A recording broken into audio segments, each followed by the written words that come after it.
Chapter 1887. At this moment, looking at Irina's pure smile, Meg only felt that the haze in his heart had dissipated, and a thick warmth rose in his heart.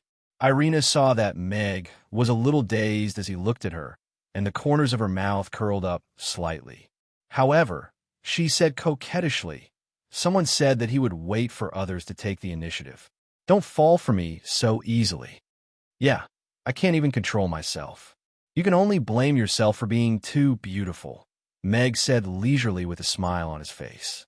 Oh, Ozzy, who had just flown back, let out a surprised cry when it discovered Meg below. It swooped down and landed on the surface of the water, causing ripples to appear on the surface of the water. "Father!"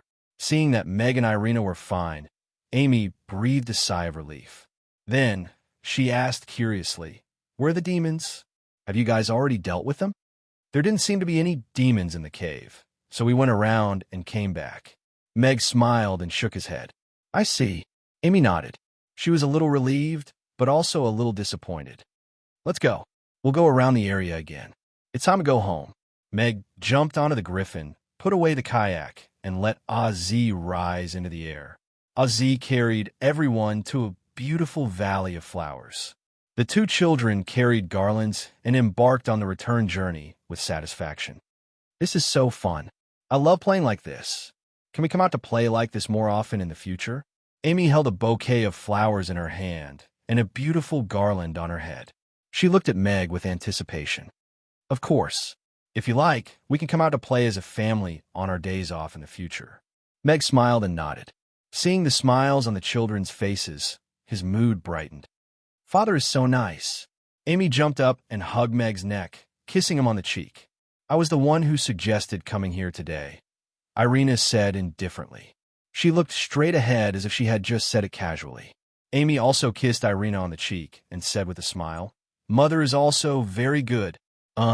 Irina just answered casually, but the smile in the corner of her eyes could not be hidden, and skillfully weaved two garlands and put them on Meg and Irina's heads. Irina took out a bronze mirror and looked at it carefully for a while before turning back to look at and with a smile. "It's really beautiful. I like it very much." "Thank you, Anne," and smiled and made a heart with her hand. "I like it too, and has a pair of skillful hands." Meg also smiled, although it was a little awkward for a man like him to wear a garland. As long as the children were happy, he did not mind. Ozzy returned and brought them back to Chaos City very quickly. They stopped at a mountain 15 kilometers away. "Amy, you two go back to the restaurant with Mother first. I still have something to do." "I have a dinner date with everyone tonight to celebrate your victory," Meg said to Amy and with a smile. "Okay, then you must come back early," Amy reminded as she nodded obediently. I'll be back very soon." Meg nodded. Amy and stepped into the teleportation portal that Irina had set up and disappeared from the mountaintop in the blink of an eye. Meg looked around, and after making sure that there was no one around, he immediately changed into his equipment and put on his mask. Then, he rode on Ozzy and flew towards Chaos City. When they were close to Chaos City, Meg slowed down and lowered his altitude. According to Chaos City's rules, 10th-tier powerhouses were not affected by the flight restrictions. They could fly freely in the city as long as they did not harm the civilians and facilities. "Look, that griffin is actually purple. Could that be the legendary purple-striped griffin? Alex's mount. It's him. It's him. It's him. Our hero Alex." As Ozzy's flying altitude decreased, the dazzling purple lightning tattoo had an unparalleled, distinguishing feature. Soon, someone recognized his identity. Exclamations and praises could be heard everywhere. From the west of the city to the south of the city, almost the entire city was in an uproar. Looking at those ladies who were waving their scarves crazily and screaming at the top of their lungs, Meg could not help but sigh. Beautiful women are indeed all liars. Yesterday, they said they wanted to bear my children in front of the stall, and today, they said the same thing to a man flying across the sky. To be honest, Meg did not expect himself to be so popular. Although Alex had made a name for himself as the #1 knight, his dragon-slaying battle record was unparalleled, and the Tian-Du sword did not kill a nobody. His influence was still limited to the Roth Empire. This was Chaos City, an international metropolis where all races lived together. He did not expect to gain so many admirers here. He even had a wicked thought. If he took off his mask now and said, "Learn how to cook from me," he wondered how many fans would change their minds. After seeing the influence of Alex's alias, Meg had a plan to attract fans. He could try it when he had the chance. Z, hurry up. Go to Aiden Square and stop in front of the ice cream shop. Meg instructed, and Z's speed suddenly increased. He swept past the roofs and finally stopped in front of the ice cream shop. Many gazes were attracted to this scene. Purple-striped griffin, dragon-slaying warrior, the strongest knight under the stars, the savior of the world. Alex. That man had appeared. The Aiden Square, which was always bustling with people, was instantly bustling. If Alex was only a hero in the hearts of the Roth Empire citizens in the past, then after the emergency lockdown, Chaos City had already regarded Alex as their savior. There were countless things about him that people admired, so he had become the idol of the entire nation. It's him. Elizabeth, who was making ice cream for Yabamiya, suddenly looked out the window. Through the glass door, she could see the man sitting on the purple-striped griffin's back, the familiar mask, and the Tian-Du sword that was casually slung at the side. Alex. This was the person she used to regard as her #1 enemy. The person she wanted to find like a madman. But now, she could no longer feel any enmity towards him. If it was not for him, she would have died in the hands of Fox and the cannibalistic rules that day. She would not have been able to stay at Mamie's after coming to Chaos City. He was the one who saved her life. Just based on this, she could not say that she wanted to kill him anymore. But why did he come here today? Whoa, what a beautiful griffin. Isn't that big Sister Irina's man? Is he here to eat ice cream? Yabamiya took a look, and her eyes lit up immediately.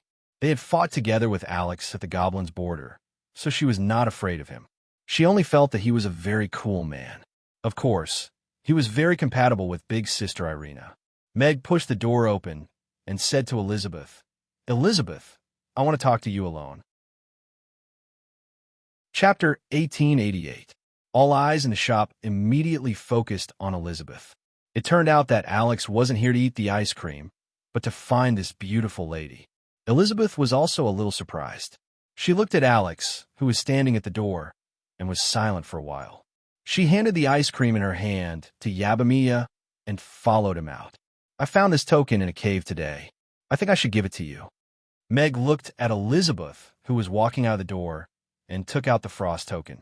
"This is—" Elizabeth's eyes widened. She took the frost token with trembling hands. As soon as she touched it, she was already sure that it was the real frost token, and it was the one that once belonged to her father. "You? What did you get her?"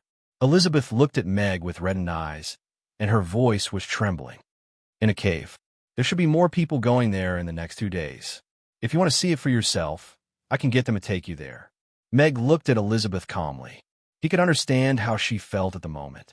Elizabeth held the frost token tightly and looked at Alex. She didn't know how trustworthy the man in front of her was, but with his strength and status, there was no need for him to lie to her, let alone return the frost token to her personally. After a moment of hesitation, she nodded. "I want to go. Someone will inform you." Meg nodded slightly and turned to walk toward the griffin. However, he stopped after a few steps and turned to look at Elizabeth. "Your father's disappearance has nothing to do with me. He is a hero. You can choose not to believe me, but I hope you know this." After saying that, Meg landed on the griffin's back again. He then turned into a purple light and disappeared into the sky in the blink of an eye. Elizabeth held the frost token and looked at the sky for a long time. Then, she pursed her lips and returned to the ice cream shop. Who is that beautiful lady? Why did Alex come to find her personally and give her something? If she's Elizabeth, then she's the princess of the Frost Dragons, and Alex seems to have given her the Frost Token. It's said that the Frost Token is the token of the Frost Dragon tribe's leader. Could it be that Alex supports her to become the new Frost Queen? People were whispering, and the popularity of Alex's sudden appearance would not die down for a while. "Sister, are you all right?" Yabamiya looked at Elizabeth, whose eyes were red, and hurriedly went up to her and asked with concern, "I'm fine." Elizabeth shook her head slightly. She looked at Yabamiya and said softly, "I'm not feeling well. I'm going back to rest." "Okay, you can go back first." Yabamiya quickly nodded and helped her take off her apron without asking any more questions. Elizabeth went back to the dormitory, closed the door, and took out the frost token. She gently caressed the frost dragon carving and murmured, "Father, where are you exactly?" The frost token was the proof of identity of the frost dragon tribe's leader. She knew very well how precious this token was to her father. He had risked his life and finally sat on the frost throne just to get this token. But now, Alex had found it in a cave. Countless bad thoughts flooded her mind. If not for the crisis of life and death, she would never believe that her father would abandon the frost token. And once the crisis was over, he would definitely find it again. She didn't dare to continue thinking hero. She thought of what Alex had said earlier. She didn't want a hero. She only wanted her father. The purple-striped griffin flew over the Aiden Square. Meg glanced at the conspicuous Amy's and seafood stall at the entrance. The huge projection screen was still playing the tutorial of the Octopus Tentacle series. There was no one cooking at the stall, but there was still a large group of people watching the tutorial video seriously. And there was a long queue at the Octopus Tentacle stall. The scale was no less than yesterday's. Seems like video tutorials are still very popular. Meg was deep in thought. He was even more determined to get the magic vision machine out. Ozzy turned around and went to the City Lord's castle. The purple-striped griffin landed outside the City Lord's castle, and Dicus came out to welcome it. He looked at Meg and said respectfully, "Master Alex, the City Lord is already waiting in the guest hall. Please follow me." Meg replied in a low voice and followed Dicus into the City Lord's castle. Michael looked at Alex, who came in, and asked with a smile, "Alex, why are you looking for me?" Meg glanced at the closed door and then looked at Michael.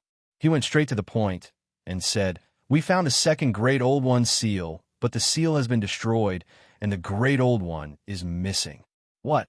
Michael's smile froze instantly, and he took a step forward instinctively.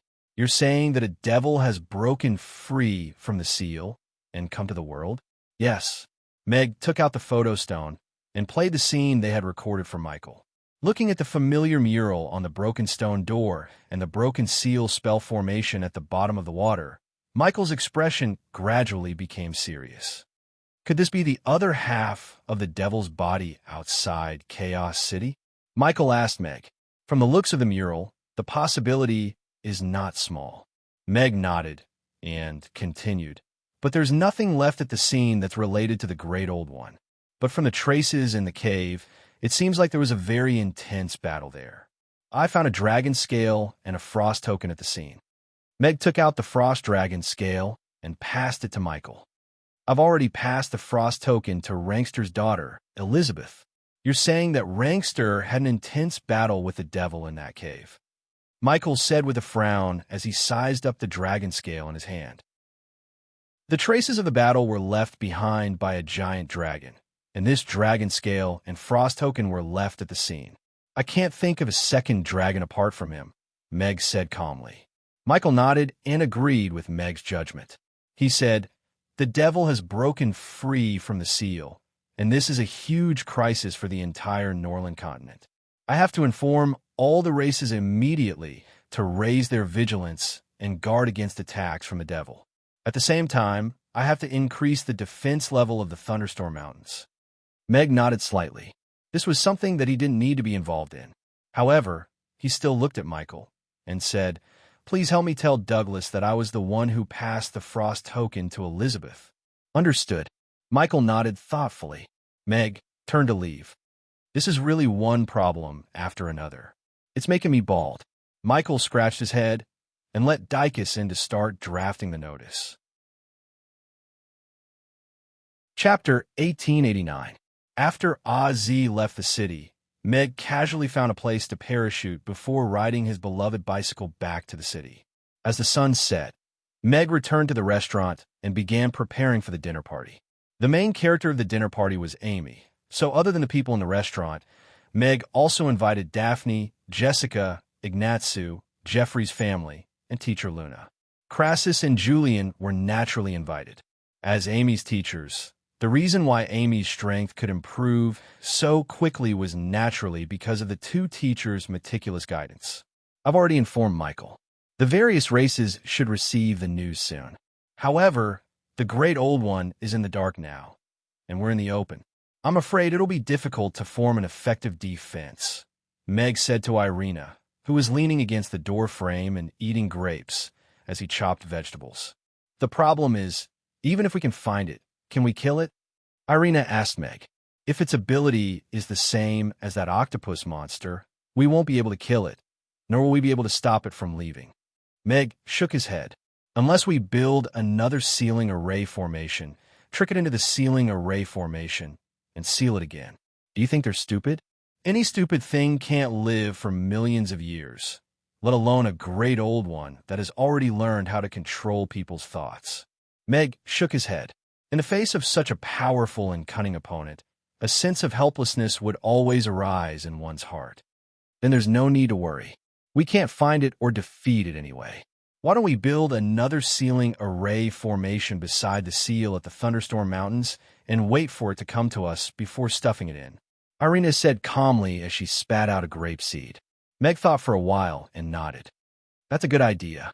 Instead of searching aimlessly like a headless fly, it was better to follow Irina's suggestion and build another ceiling array formation at the Thunderstorm Mountains and wait for the Great Old One to walk into the trap. No matter how one analyzed it, the Thunderstorm Mountain range was most likely the target of the Great Old One. I heard from Amy that you invited teacher Luna. Irina fed herself another grape. Yes. Meg stole a glance at Irina's expression and suddenly felt a little nervous. Very good. I was just about to thank her, Irina said with a smile. Meg could not see through her thoughts, but he knew that with her intelligence and upbringing, she would definitely not do anything that would make teacher Luna embarrassed and uncomfortable. They're here. I'll go out first. The female lead usually comes last. Irina peeled the last grape and fed it to Meg. Her lips curled into a smile as she turned to leave. Meg chewed, and the juices sputtered in his mouth. It was so sweet. The bell rang outside the door. Amy kicked Ugly Duckling's butt and instructed, Ugly Duckling, go and open the door. Ugly Duckling got up lazily and stretched before making its way to the door. When it reached the door, it jumped up and hugged the doorknob. Its round body swayed a little, and the door swung open. Ugly Duckling was getting better at opening the door. Yabamiya reached out to hug Ugly Duckling, who was still hanging on the doorknob, and rubbed its head with a smile. Meow. Ugly Duckling closed its eyes comfortably and allowed Yabamiya to ravage it. Phyllis and the rest also followed Mia in. Big Sister Mia, Big Sister Phyllis, Big Sister Connie. Amy greeted everyone with a smile. Amy is awesome. You won the championship. Yabamiya gave Amy a thumbs up. She's already a 7th-tier magic caster. She's already a 7th-tier magic caster at this age. This world is crazy. Camilla looked at Amy and couldn't help but praise her. The news of Amy winning the championship of the Magic Caster Tournament had already spread across the Northern continent, and it had a huge impact. A 4-year-old high-tier magic caster who defeated an 8th-tier magic caster to win the championship was also a disciple of both Crassus and Julian. She was also proficient in both melee and long-range magic. It could be foreseen that a legendary magic caster was about to step onto the stage of history, and even become the top existence who could change the situation of the continent. In comparison, even Irina seemed to pale in comparison. Hee hee. Thank you, everyone. Amy accepted everyone's congratulations with a smile. After a while, Daphne, Jessica, and the other children also came, and the restaurant became lively instantly. Big sister, I want a hug. Parber wobbled over with his little hands raised, but Amy avoided him again. However, this time, and picked him up with a smile. Big sister. Parber looked at and with a happy smile on his face. Miss and is really like an angel, George said to Miranda, who was beside him with a smile. But he has indeed become very heavy, Parmer said seriously. For a little girl, it's even more so. Then he saw Amy pick up a table with one hand and help to put it aside. After a moment of silence, Parmer explained awkwardly, maybe she doesn't have such a problem. Amy jogged over and smiled at Chris, who was in Miranda's arms, as she asked, "Little sister Chris, do you want to play with us?" Squeak! Chris looked at Amy and raised her little hand happily.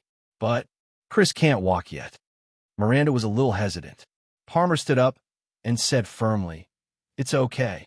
I will look after her." "What about Angus? Can he play with you?" George pointed at Angus, who was in his arms. Amy and Parmer looked at Angus, who was biting his pacifier and staring at them with his big eyes. "I can only carry one." Amy carefully took Chris in her arms. "Angus should stay here quietly. He's too young and too naughty. I can only take good care of little sister Chris," Parmer said seriously. Wah! Angus seemed to have felt the evil of this world. The pacifier in his mouth suddenly lost its taste, and he raised his head and cried, "Leave it to me. I will play with the children. Don't worry." Gina went up with a smile and took the child from George's arms. Then she followed the children upstairs. Miss Gina is such a gentle person. No matter which child is in her arms, they will stop crying immediately. Miranda looked at Angus, who was laughing happily because of Gina, with envy. If she were the one comforting him, he might not even be able to have a peaceful dinner tonight.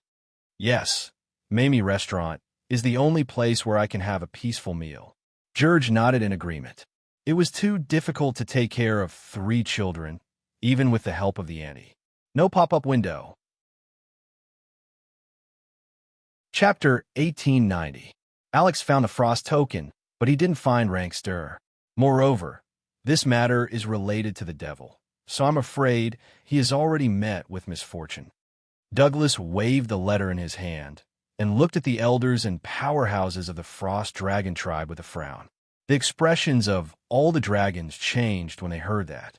Although Rankster didn't have many true supporters in the Frost Dragon tribe, he was still the most powerful of the Frost Dragon tribe. After all, if he was really confirmed to be dead, it would be a huge blow to the Frost Dragon tribe.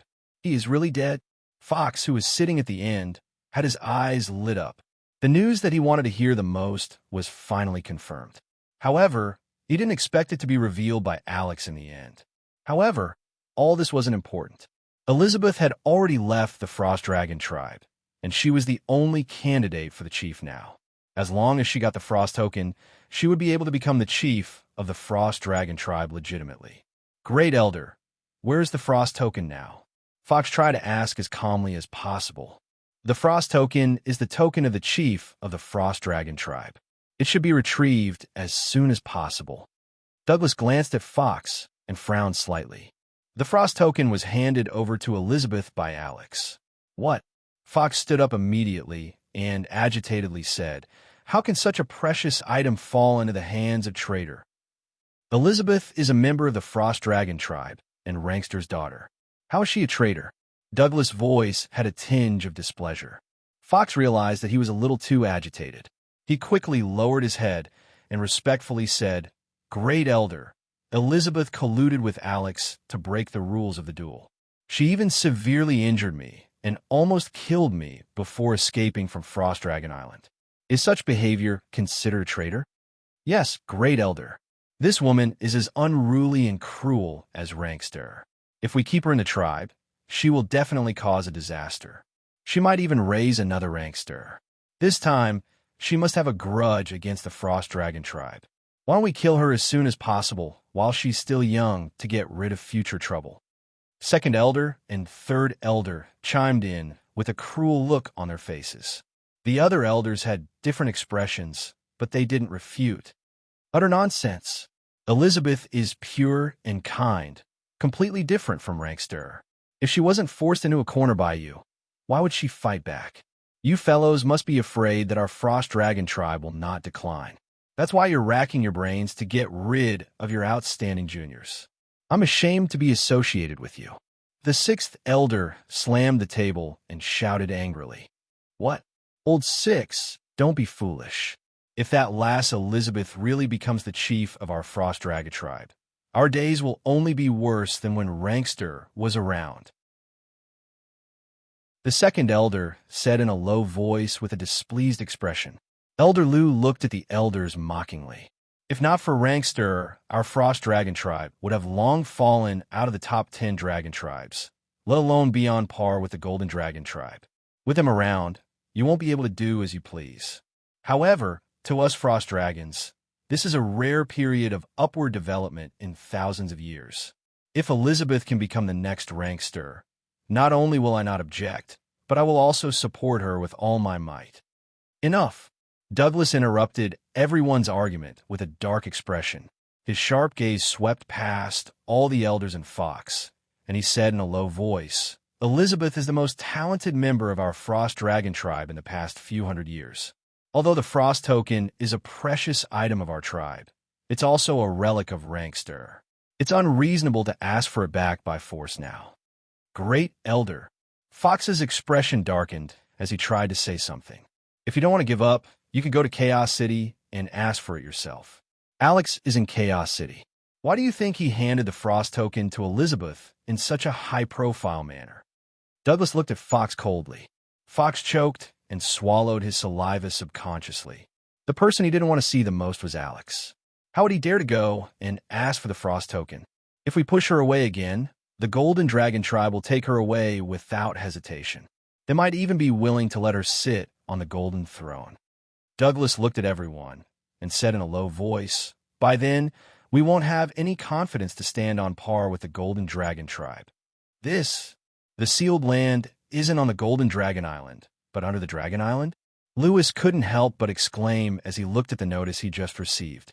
After the incident at the Thunderstorm Mountains, he had a deep understanding of how scary the devil was. Moreover, there was a similar mural under the Golden Dragon Island, which made him take it very seriously. However, even after using the power of the entire clan and digging 3 feet into the ground, they still couldn't find anything related to the seal or the demon. Just as he thought this mural was left behind by the ancients as a warning, he didn't expect Alex to find a sealed land in the mountains under the Dragon Island. What made him even more uneasy was that this seal was already damaged, and the devil inside was nowhere to be found. Lewis shuddered at the thought of that powerful octopus monster escaping from the seal and hiding somewhere.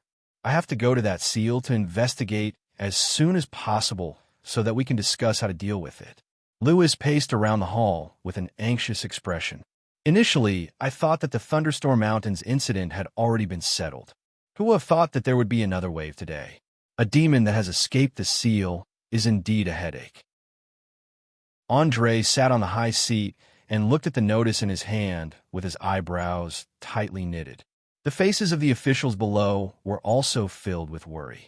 The Thunderstorm Mountains incident had already spread, and the officials already knew about how powerful the devil was. Now that a devil had escaped from the seal, it added some uncertainty to the peace conference 3 days later. Your Majesty, this devil was discovered by Alex and Irina.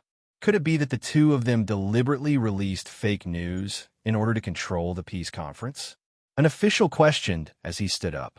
The officials also had some doubts when they heard that. It wasn't impossible. Michael invited all the powerhouses of the various races to investigate that sealed land together. We'll know if it's fake news once we investigate. Alex and Irina won't do such a foolish thing. Andre shook his head and said in a low voice, Discuss the countermeasures. If that devil really escaped from the seal, how should the Roth Empire deal with it? Ding!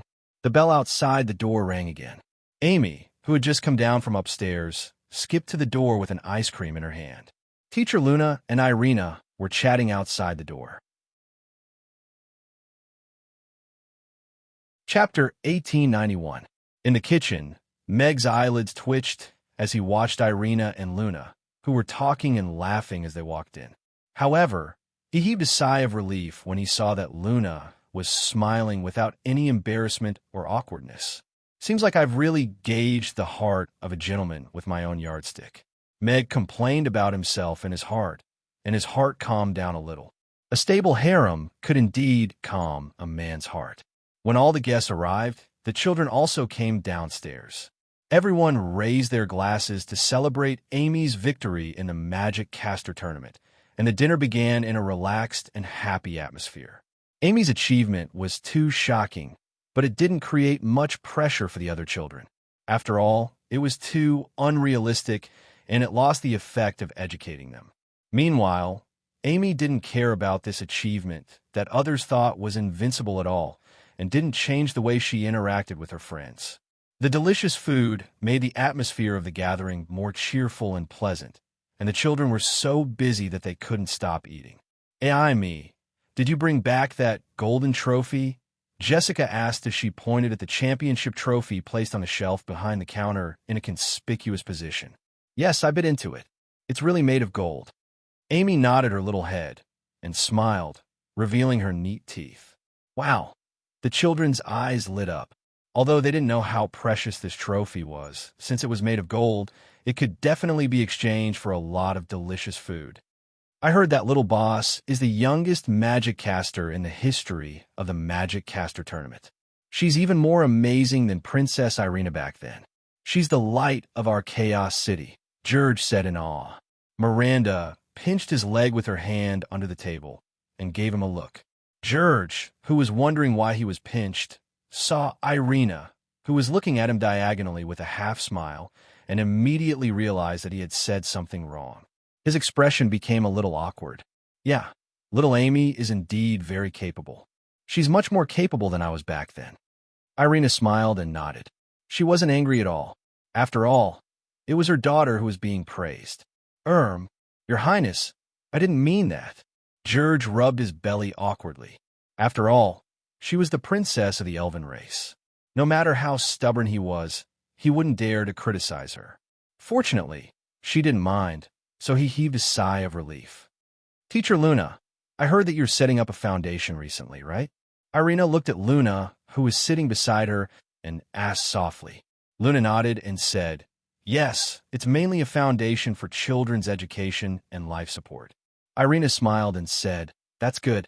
I would like to show my sincerity and donate 10 million copper coins. Is that okay?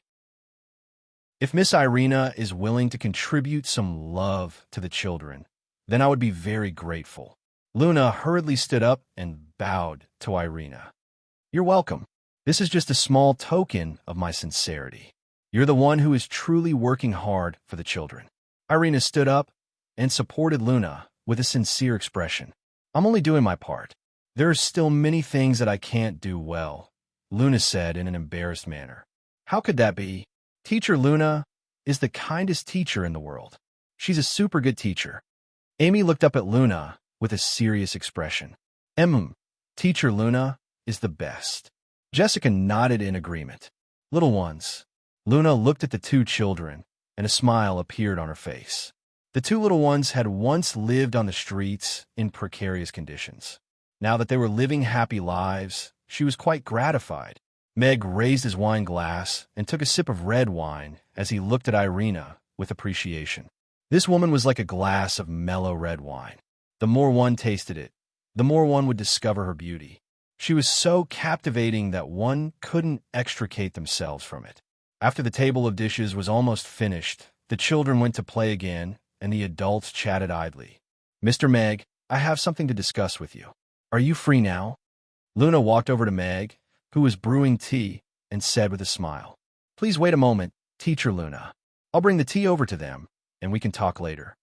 Meg served the tea to the chatting people, and then came back with the tray. He brewed 2 more cups of tea and gestured for Luna to sit at a table nearby. What's the matter? It's about the foundation. The new teaching building in Chaos School has been completed, and the internal facilities are almost ready. We can recruit 500 more students next semester, and the recruitment of teachers has also begun. We've already compiled a list of over 3,000 children of the right age to enroll in school, but they're limited by their family conditions. We've given them financial support, but there are still many children who can't enroll in school in time. I'd like to hear your opinion. Luna looked at Meg with a worried expression.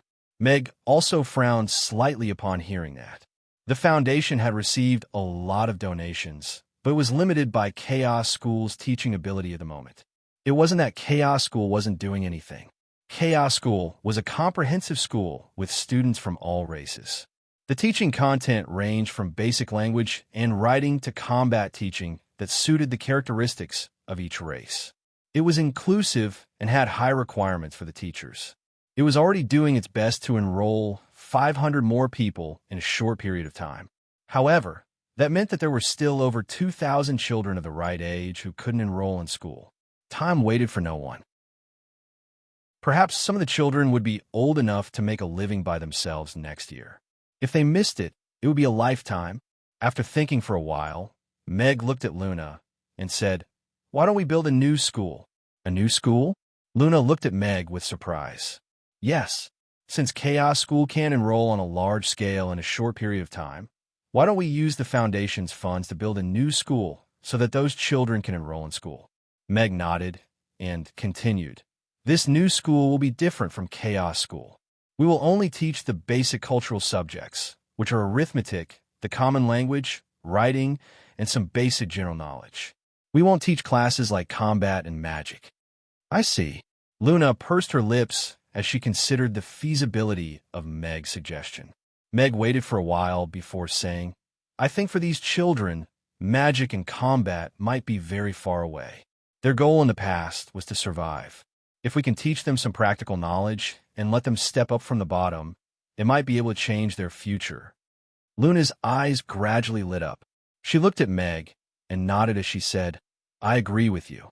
Even for the students of Chaos School, most of them can't master advanced magic and combat skills. Basic knowledge is the most important thing for them.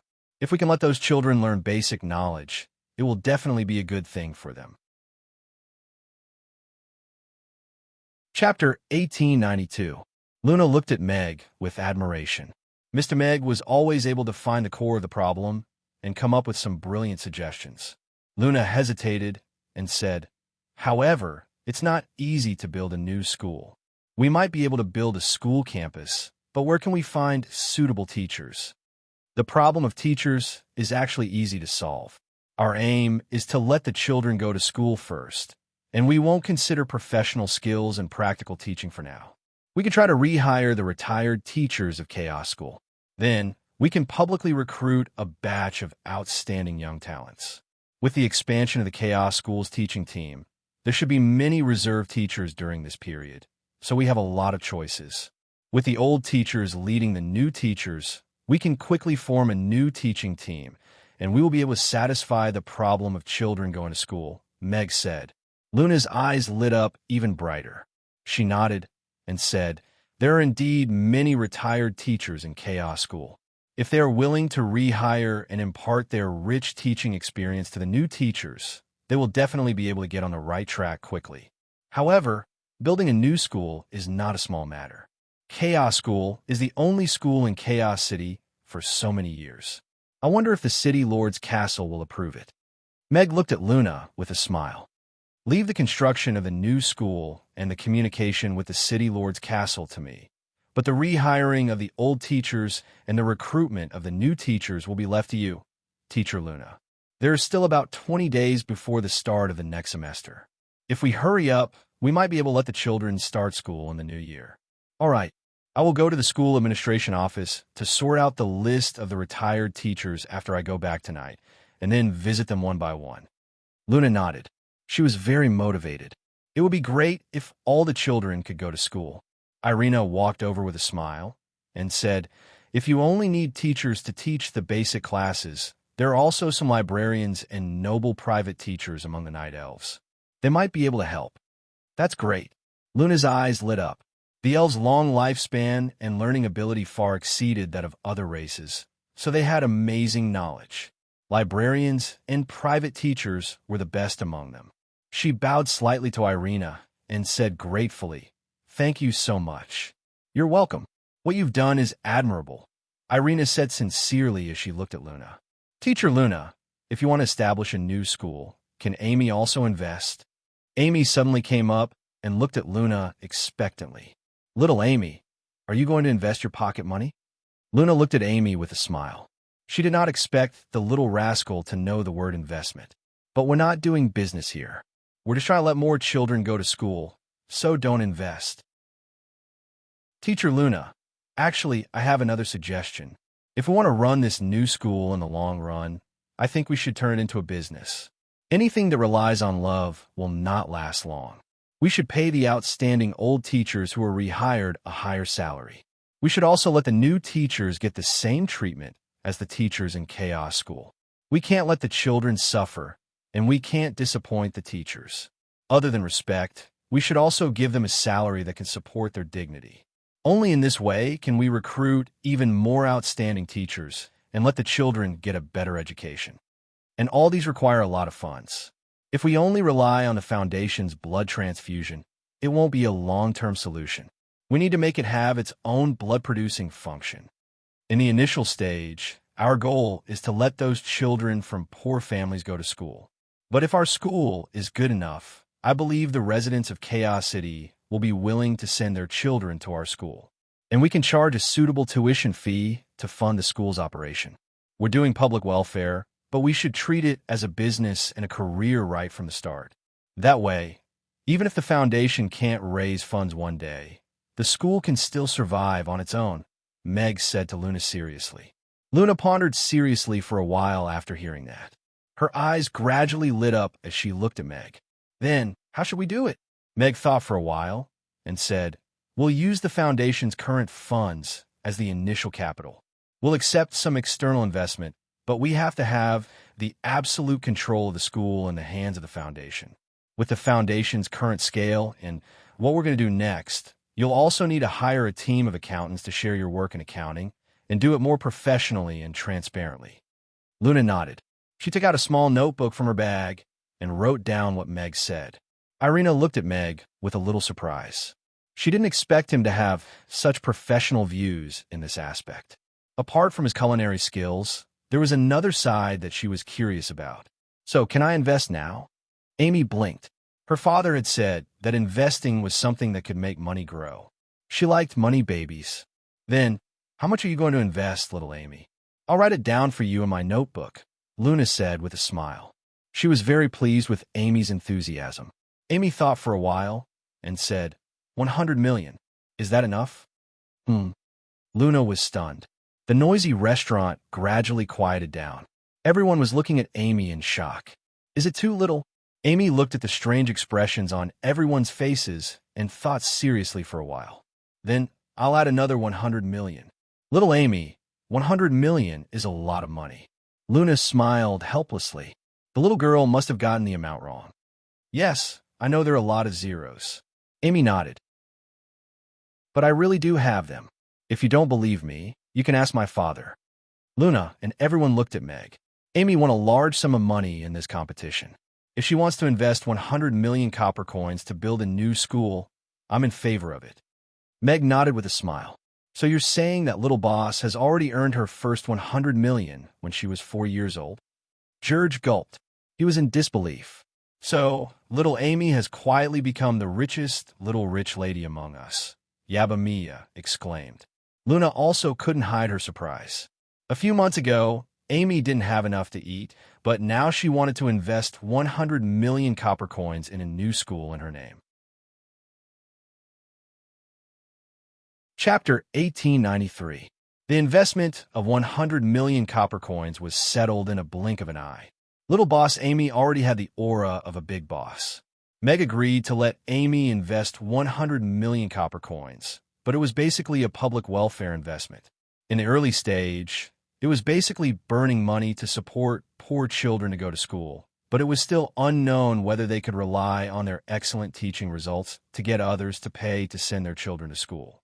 However, he stopped her from spending the second 100 million. Children still didn't know how much 100 million copper coins were. She might consider spending 1 copper coin. After all, she knew that it was enough to buy a biscuit. 100 million copper coins came out of her mouth without any hesitation. Even when he was a rich second-generation heir, he wasn't so generous. Opening a school was, of course, a big deal. However, as long as the money and people were in place, it wouldn't be difficult. Moreover, their goal wasn't to open a high-class school. Their main goal was to enroll all the school-age children and provide them with basic education, which was similar to literacy classes or kindergartens. The construction of the teaching team, under the leadership of the experienced teachers and the attraction of high salaries, would definitely have a good speed and space for improvement. Many things could be done in 20 days. Meg and Luna finalized some matters regarding the opening of the new school on the spot and drew up a timetable. How to build a new school in 20 days and enroll the children in school. Every step had to be completed very efficiently. The school needs tables, chairs, and other things like that. I know some friends who make furniture, and they can help to arrange it. They will definitely be able to get it to the school at the lowest price, George said. That's great. Luna was pleasantly surprised. She had spent a lot of time and effort to get a relatively low price for the various facilities in the new Chaos School campus. Meg looked at the timetable filled with all kinds of matters and said with a smile, "Time is a little tight, but we are a new school, so we don't have to limit ourselves completely to the starting time of Chaos School. It's not impossible to start a school a few days later. It would be best if the children could start school at the same time. I will work hard," Luna said seriously. "Then what will the new school be called?" Amy asked curiously. "Name." Luna hesitated and looked at Meg. Meg also pondered seriously for a while before saying, "How about we call it Hope Academy?" Hope Academy. Luna softly repeated the name, and her eyes immediately lit up. "I think this name is very good. Giving all children a future filled with hope. This name is indeed not bad." Irina also nodded and looked at Meg with admiration. The banquet ended in a joyous atmosphere. Because of Hope Academy's proposal, a seed of hope had been planted in everyone's hearts. They couldn't help but look forward to this new academy. Meg, Amy, and Ann stood at the entrance of the restaurant to send off the customers. "We'll work as usual tomorrow. Everyone, rest early." "Father, I've invested in Teacher Luna's school. Can I be a teacher there?" Amy asked expectantly as she looked at Meg, who was closing the door. "If Meg is willing to teach magic to the children, I think it's possible." Meg nodded with a smile. "Of course, most of the children may not be able to learn even if they want to. That's such a pity." Amy couldn't help but feel sorry for them. However, a smile soon appeared on her face. But in this case, they won't have to scavenge on the streets and look for food. They can even sit in a clean and bright classroom. "That's great. Are you that happy?" "Yes, very happy." Amy nodded vigorously. "Because I used to wander on the streets too. I'm very envious of those students who go to school with backpacks. I think they're the same. There won't be such children on the streets of Chaos City in the future. They can all go to Hope Academy." Meg patted Amy's head. It turned out that this little fellow hadn't forgotten the days back then, and could even think for the other children.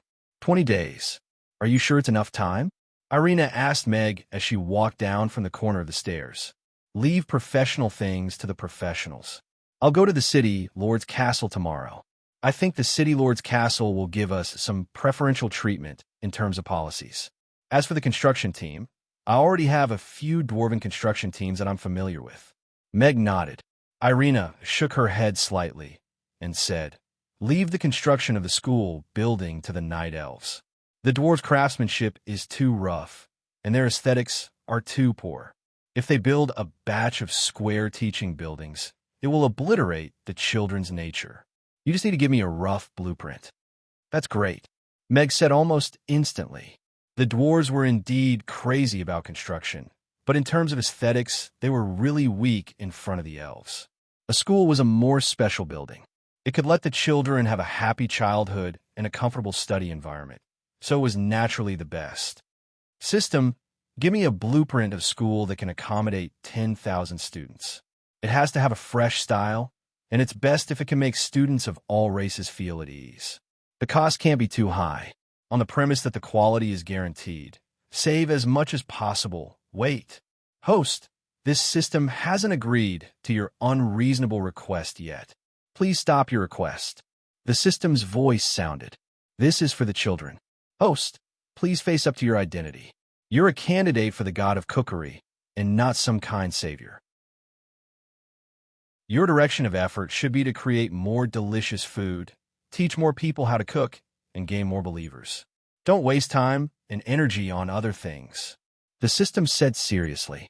Meg rolled his eyes and, Suddenly his eyes lit up. He also said seriously, "How is this not proper work? I intend to set up a chef major in this school. Isn't it great to train professional and systematic chefs?" This, the system choked. In this way, not only can I gain a group of believers with a higher degree of professionalism, but I can also fundamentally change the way chefs in this world are passed down, making it possible for delicious food to circulate in this world. If the experiment is successful, I can also promote chef schools all over the world, so as to achieve efficient effect, so as to harvest believers on a large scale. Is this also not proper work? Meg continued. It sounds reasonable. The system was a little hesitant. The corners of Mag's mouth curled up, and he continued, "Hurry up and get me a blueprint of the school. This first chef school has to be built with 10 times more effort. Try to reflect the theme of hope as much as possible so that the children can feel the hope of their future life as soon as they step into this school. The fee, this is what you should do. Why should I charge you? No, but then I won't do it. I'll just lie down. Anyway, I've earned enough money and strength. Host, please wait a moment. The system is drawing the blueprint." Chapter 1894. Meg was secretly delighted that he had saved a few more copper coins. It was much better than earning an extra 1,000,000 copper coins from other places. "I'll give you the blueprint tomorrow morning, and I'll get out tonight," Meg said to Irina. "Okay." Irina nodded and glanced at Meg. "You're quite fast." "Fast? How can a man be fast?" Meg raised his chin slightly. "Efficiency is one of my principles." They had gone out to play today and had a big banquet with guests. The two little fellows and Irina were a little tired, so they went upstairs to wash up and go back to their rooms to rest. Meg also went back to his study. The system's blueprint was ready and gave Meg 3 renderings for him to choose from. It was not wrong to say that the system's products were all top-notch. The renderings of the 3 schools were all better than Meg expected. The lush campus, simple and generous design style, but made people feel humanistic care and hope everywhere. Meg struggled for a long time among the 3 choices and chose a campus design that leaned toward the style of John and Gardens. There were mountains and rivers, and there were many exquisite and interesting designs hidden in the natural and unrestrained campus, so that the children could find more fun in the school. Meg asked the system to print out the blueprint of the design plan and said, "Leave the other 2 plans for me. We'll use them when we open a branch in the future." After the school design plan was confirmed, Meg was not in a hurry to go to bed. Instead, he sat at the desk and began to organize his role in the school and the specific schedule. He had a lot of trust in Luna's ability. There would be no problem in leaving the teachers and children to her. What he had to do was to go to the city lord's mansion to ask for a piece of land that was enough to be used for the school, get the support of the city lord's mansion for the new school, and coordinate with the night elves to complete the design and construction of the school. "Looks like I'll have to go to the city lord's mansion after tomorrow's business hours." Meg put away the pen and paper and went to bed. However, before going to bed, he glanced at the believer panel and couldn't help but reveal a look of surprise. The number of believers had already reached 7,438. One should know that there were only 3,000 believers yesterday. That meant that there were more than 4,000 people passionately learning the 4 dishes today just by playing the teaching video. Isn't this too strong? Even Meg could not help but sigh. He did not expect the people of this world to be so adaptable. They had already gotten used to video learning. This once again boosted his confidence. If the magic vision machine could be popularized, video teaching would be a good way to increase the number of followers. Ding! The host believers have exceeded 5,000, and the system mission has been triggered. The host is requested to achieve the achievement of 10,000 believers in 3 days, and the host will be promoted to a head chef. Mission reward, affinity +1. The system's voice suddenly sounded. Head chef? Is this a title or a realm? Meg asked curiously. This realm is determined by the number of followers the host has. The more followers the host has, the stronger the host will be. You will become an undying deity as a chef. Then the next realm won't be cooking spirit, right? Meg raised his eyebrows. Has the host already read the product manual? The system's voice was obviously a little surprised. Next is Chef King. Chef King? Host, please do not spoil. TSK, there's really no creativity at all. Meg rolled his eyes and continued. Other than the reward, what benefits can I get from the promotion of the realm? Since the realm is mentioned, and I want to become a god by relying on the way of cooking, I can't just rely on your rewards to live, right? The path of cultivation is a mystery within a mystery. Becoming a god through incense is even more wondrous. Host, please experience it yourself in your cultivation. Only by becoming a master chef can you truly step onto the path of cooking and take the first step to becoming the god of cooking. All right, you just don't know. Why are you talking so much? Meg couldn't be bothered to continue talking to the system. Instead, he began to observe the ancient painting that appeared in his mind. The painting looked very old and antique. There was a portrait in the middle of the painting. It was him wearing a chef's uniform and holding a kitchen knife in his hand. It was his fathead fish. There were also blades of grass beside his feet. They were like fresh and tender chives. Specks of golden light flew out from those blades of grass and landed on his body in the painting. The color of the painting became a little brighter, but there were no obvious changes at the moment. This is the incense? Meg stared at it for a long while, but he still couldn't feel any changes that those golden specks of light brought to his body. He could only give up for now. It's only 10,000 points. I should be able to reach it by tomorrow. However, the effect of this teaching is really good. Should I find a place to set up a special learning section after the gourmet conference? Meg thought to himself. However, he had stood his customers up for 2 days in a row. He could release the Mapo tofu tomorrow to appease the public's anger. That night, many people on the Norland continent couldn't sleep. The representatives of the various powerhouses set off for Chaos City again. This time, it was to verify that there were really devils that had escaped from the seal. As the rulers of the various races strengthened their defenses, they began to frantically calculate how this might affect the upcoming peace conference. After witnessing the terrifying power of that octopus monster in the Thunderstorm Mountains, no one could ignore the devils anymore. The joint investigation was about to begin. The evaluation this time could have a huge impact on the outcome of the peace conference 3 days later. The City Lord's castle in Chaos City was also brightly lit. The Great Temple had already joined forces with the City Lord's castle's garrison to strengthen the blockade and surveillance of the Thunderstorm Mountains. That was the most dangerous place now. Rodu Royal Palace. In the Great Hall, Andre looked at Sean, who was standing with his head lowered, and said, "Sean, you will represent the Empire to Chaos City this time to investigate the devils." "Yes, Your Majesty." Sean bowed. An old military official stepped out and bowed. "Your Majesty, the devils are very powerful. The first prince is of noble status. I don't think it's appropriate for him to take the risk." "I agree. Your Majesty, the Norland continent is in troubled times now, and the peace conference is coming soon.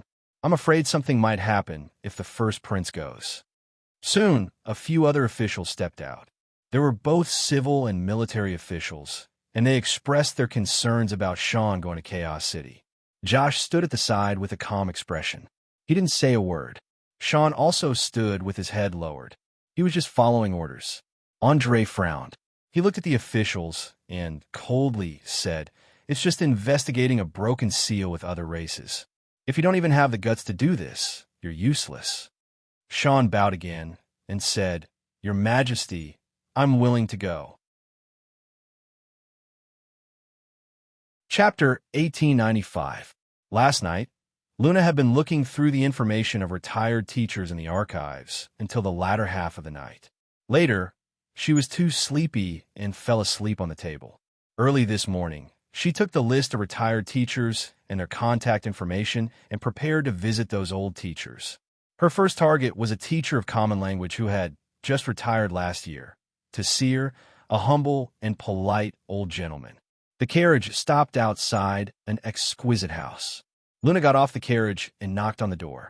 After a while, an old lady opened the door and saw Luna standing outside. She was surprised and pleasantly surprised.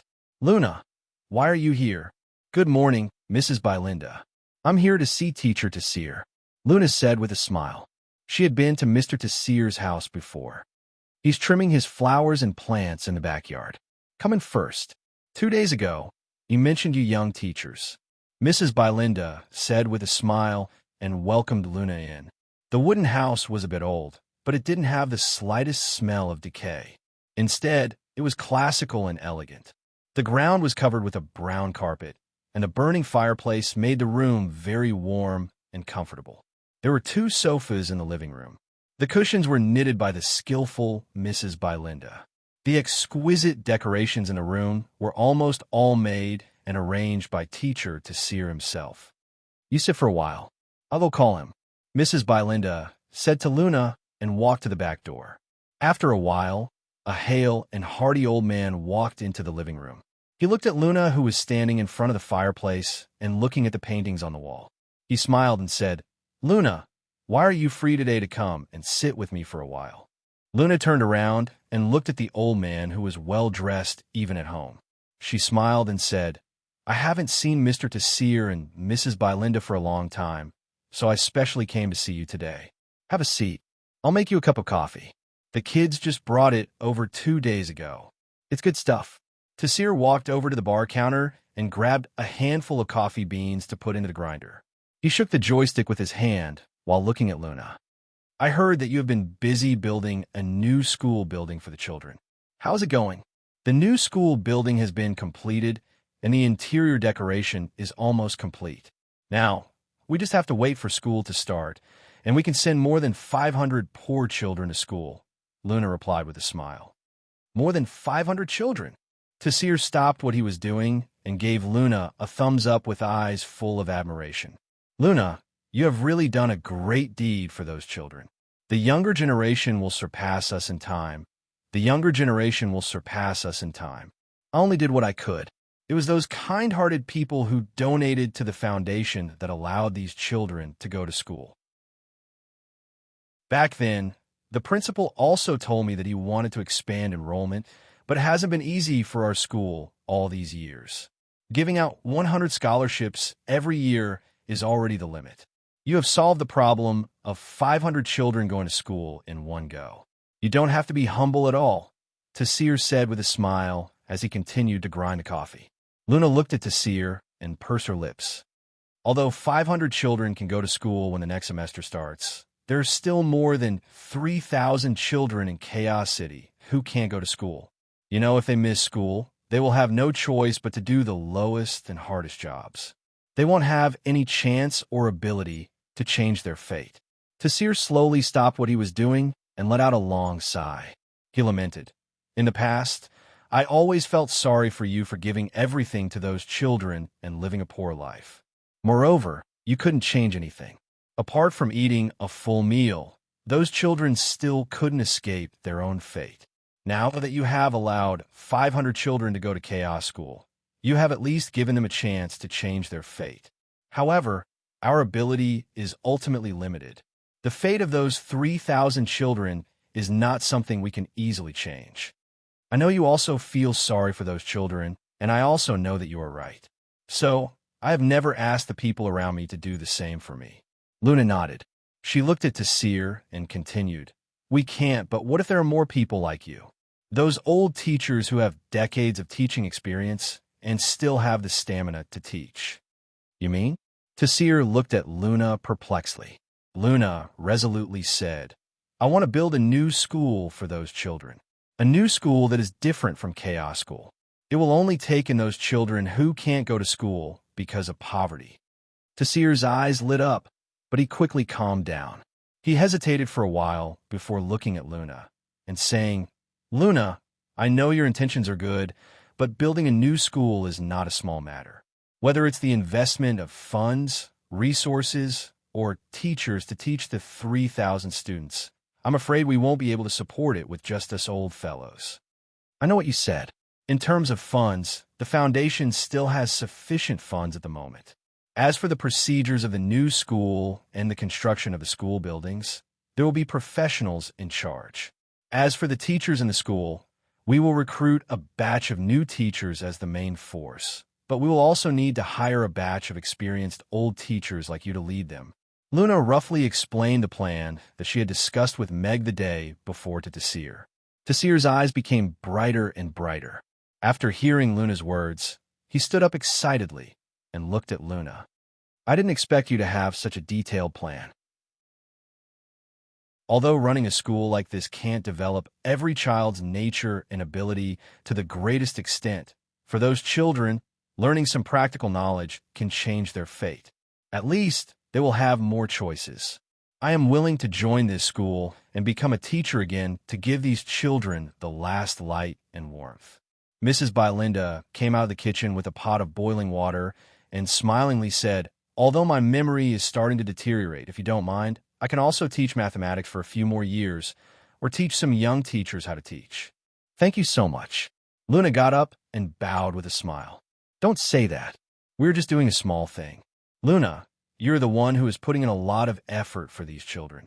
Tasir waved his hand and said, not just us, there are a few old fellows who are bored at home after retirement. I just want to find them for tea later. I will tell them about this matter, and they will definitely be willing to join. Is it Mr. Jeremiah and the others? Luna asked. Yes, it is those old fellows. Tasir nodded. Then can I go with you to meet them? I want to talk to them personally. Luna looked at Tasir with some expectation. Of course. Chapter 1896. Did you really draw this drawing last night? Irina sat at the dining table and looked at the thick stack of drawings for a while. Then, she looked up at Meg, who was sitting opposite her, and asked in disbelief. It's the real deal. Meg smiled and took a sip of soy milk. Shameless, shameless, shameless. A string of words flashed through Meg's mind, but he ignored them. Wow, what a beautiful school. It's even prettier than Chaos School. Amy came over to take a look, and her eyes lit up. Can I study in this school too? It's not easy to move teacher Crassus Magic Laboratory. Meg can't go to this school for the time being. Meg shook his head. All right. Amy was a little disappointed, but she didn't insist. This school is pretty good.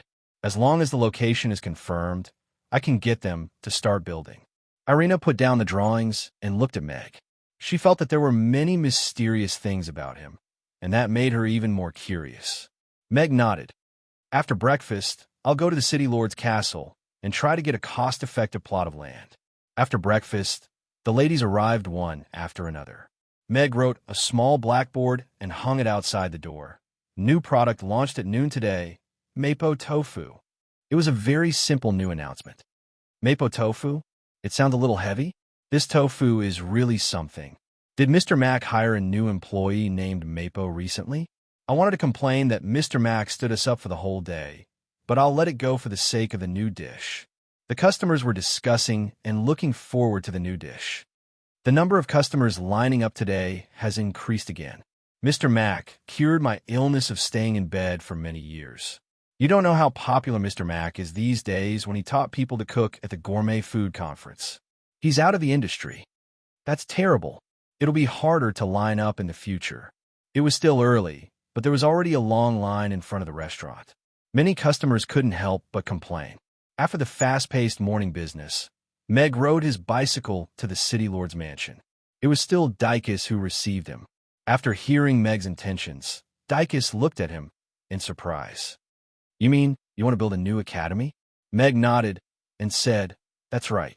Given Chaos City's current size, one Chaos School is no longer enough to satisfy the basic education requirements for all the children, especially those poor students of the right age. What Chaos School couldn't do, we want to build a new school to do it. Our goal is not to replace Chaos School. Instead, we want those children who have been missed out to be able to sit in the classroom and learn like their peers. Then, they can change their fate through hard work. Dicus listened carefully and said, Please wait a moment. This matter needs to be decided by the city lord. I'll go see if the meeting is over. Meg didn't have to wait for long before Dicus hurried back. Mr. Meg, the city lord has about 10 minutes now. Please come with me. Meg walked into the city lord's office. Michael looked up from a pile of documents and asked Meg, How much land do you need? Which location? How much money do you need?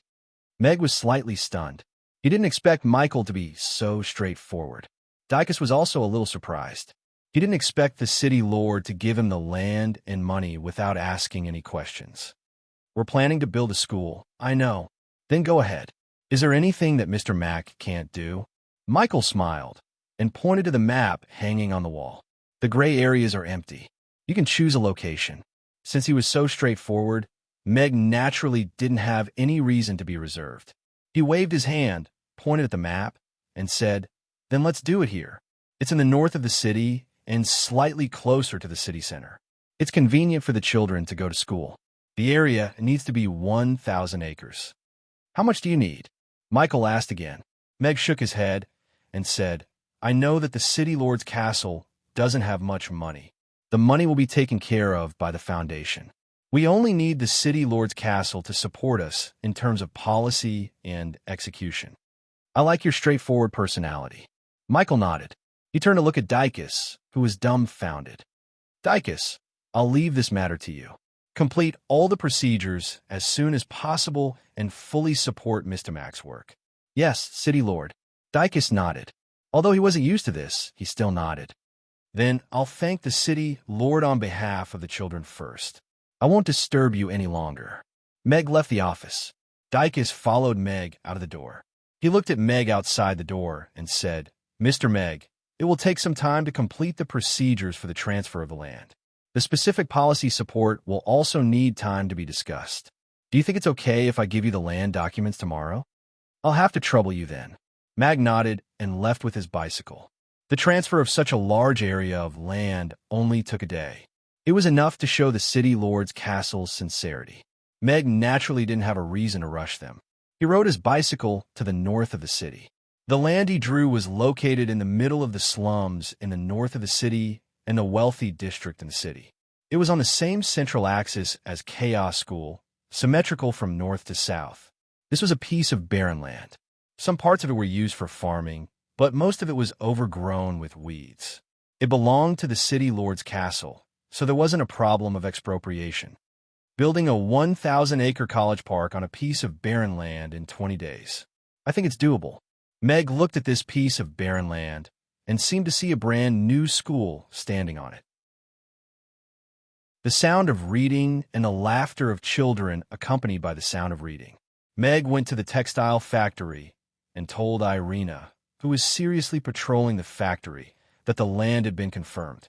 They also had a detailed discussion about the construction work contracted by the Night Elves.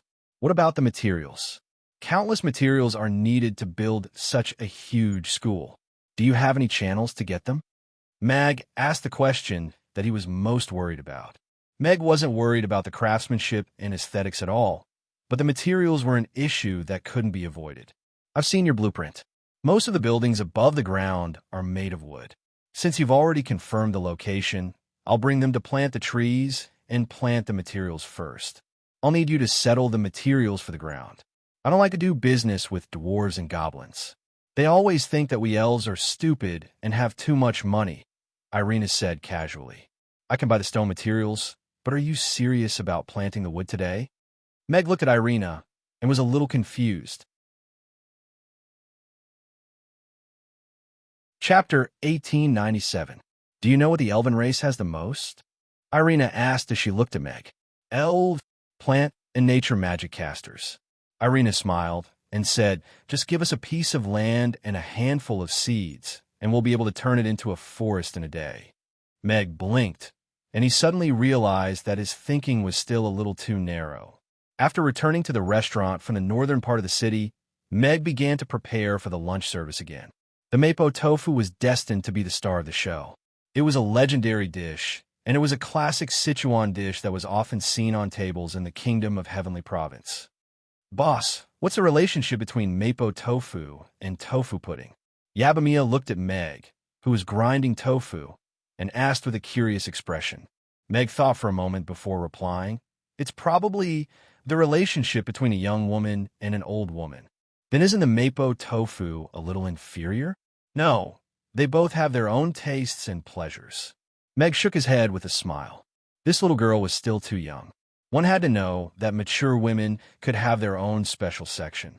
In the restaurant, everyone was busy preparing, and the line at the entrance of the restaurant was also getting longer and longer. Within the line, there was a father and daughter pair that attracted a lot of attention. They were a bald man with tattoos and a skinny little girl. The little girl was very thin, and even though she was wearing a cotton shirt and pants, one could still tell that she was extremely frail. Her hands extended from her sleeves, and her face was very pale with sunken cheeks. Her forehead was slightly protruding due to the lack of flesh on her face, and she wore a very impatient expression. "I want to go home." Georgina's brows furrowed with impatience, and her voice was weak and shrill. "Georgina, it's my father's birthday today, so why don't you have a meal with me? I heard that this restaurant is very good." "Look, there are so many people lining up," Kenneth said with a gentle smile. His voice was very gentle, and it didn't match his bald and tattooed appearance at all. I don't want to eat." A look of disgust appeared on Georgina's face, and she turned to leave. However, Kenneth wrapped an arm around her little shoulder and continued with a smile. "Come in with me for a while, all right? You know, you haven't sat with Father for a long time, even if it's just a casual chat." Georgina looked at the submissive Kenneth impatiently. She furrowed her brows for a while before she stopped trying to break free. However, she still said firmly, "I'll say this first. I definitely won't eat anything. All right, as long as you sit with me inside. It's up to you whether you want to eat or not." The smile on Kenneth's face was like that of a child who had just received a piece of candy. There was a hint of sadness in his relief. He was also a respectable man. He owned 2 companies that did short-distance freight transport and a quarry outside the city. Many years ago, his first wife passed away due to illness, leaving behind only an underage daughter. All these years, he raised the child alone and gave her the best of everything.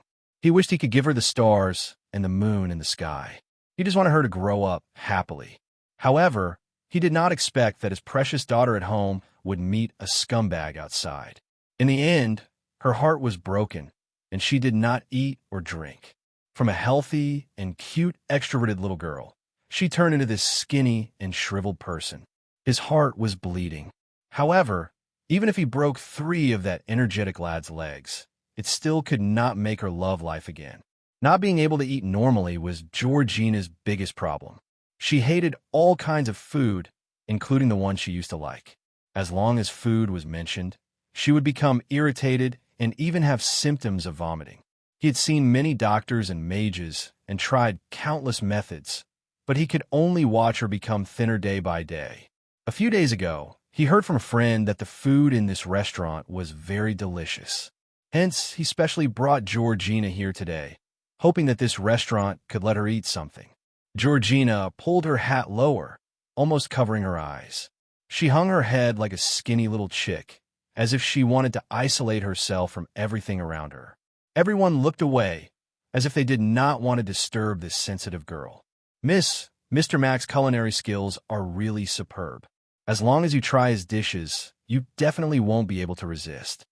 Harrison, who was standing beside them, took the initiative to strike up a conversation with Georgina. Georgina turned around instinctively and was slightly stunned when she saw the chubby but kind-looking Harrison. It was also Harrison's first time seeing Georgina's face. He was also stunned when he saw her skinny appearance. As if she saw Harrison's expression, Georgina immediately looked away, turned around, and lowered her head even more. Kenneth glared at Harrison and turned to the side to protect Georgina behind him. Harrison also realized that his previous behavior was rude to a girl. Thinking of those timid eyes and looking at her skinny appearance, he could not help but feel pity for her.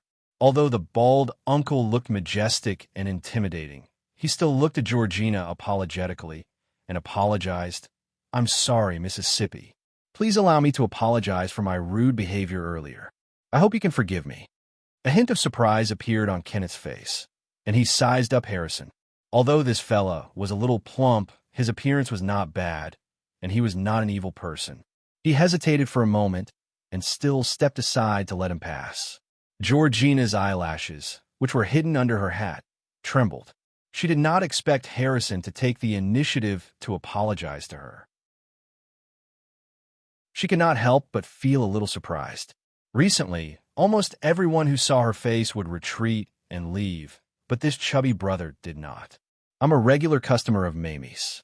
I've almost witnessed how this restaurant went from having only one dish to being famous in Chaos City, and even on the Northern continent.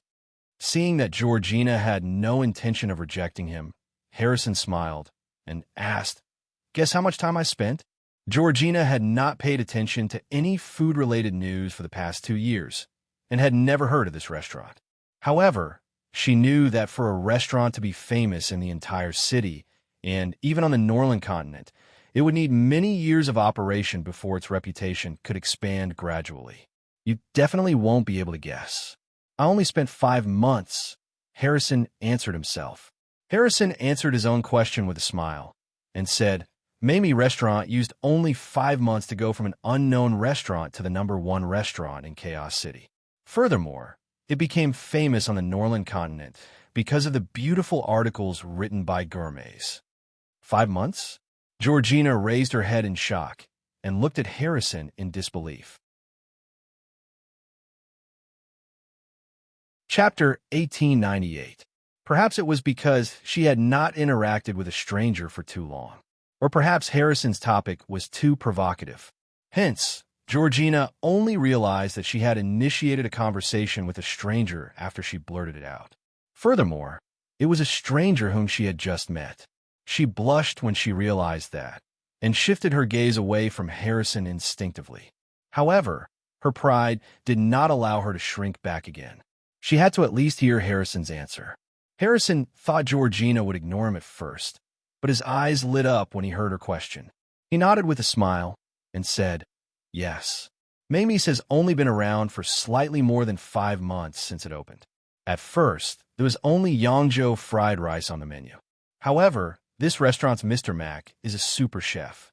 He would come out with a new dish almost every few days, and they were all delicacies that could subvert everyone's taste buds and knowledge.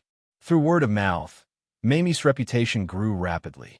You have to know that before this, there was no restaurant in Chaos City that required customers to line up at the restaurant's entrance to wait for a meal. Furthermore, it was so orderly, and the atmosphere was so harmonious. Georgina glanced at the long line behind her. There was no lack of customers who were dressed in luxurious clothes. Although the line was very long, there was no impatience on everyone's faces. They chatted occasionally, and the atmosphere was harmonious and friendly, as if they were old friends who had known each other for a long time.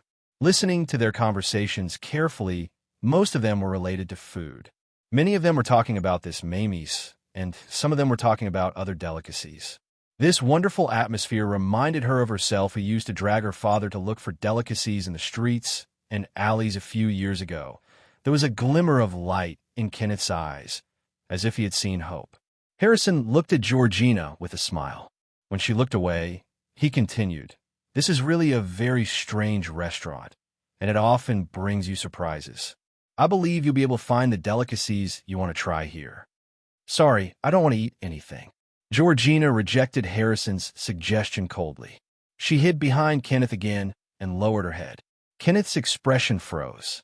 After a while, he nodded apologetically at Harrison and sighed in his heart.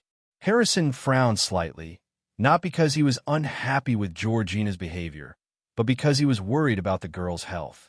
This young lady's physical condition was obviously not very good, but she refused to eat.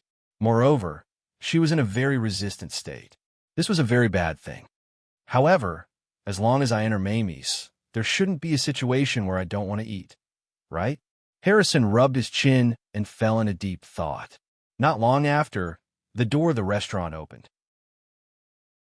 Meg walked out with a smile and welcomed the guests in. What a young boss. Georgina looked at Meg, who was standing at the door, with a bit of surprise. She was also stunned by the beautiful waitresses behind him. They were so beautiful and dignified. Their perfect figures and beautiful appearances made her feel ashamed of her inferiority. Come on, let's go in too. Kenneth held Georgina's hand and led her forward. By the time Kenneth and the rest entered, The restaurant was almost full. Mag, who was about to go into the kitchen to start working, glanced at the lady who was wrapped up tightly in black clothes and a hat. Georgina, female, 19 years old, human, suffers from severe anorexia nervosa, severe malnutrition, severe depression, moderate body failure. Her information just happened to pop up from the omniscient door.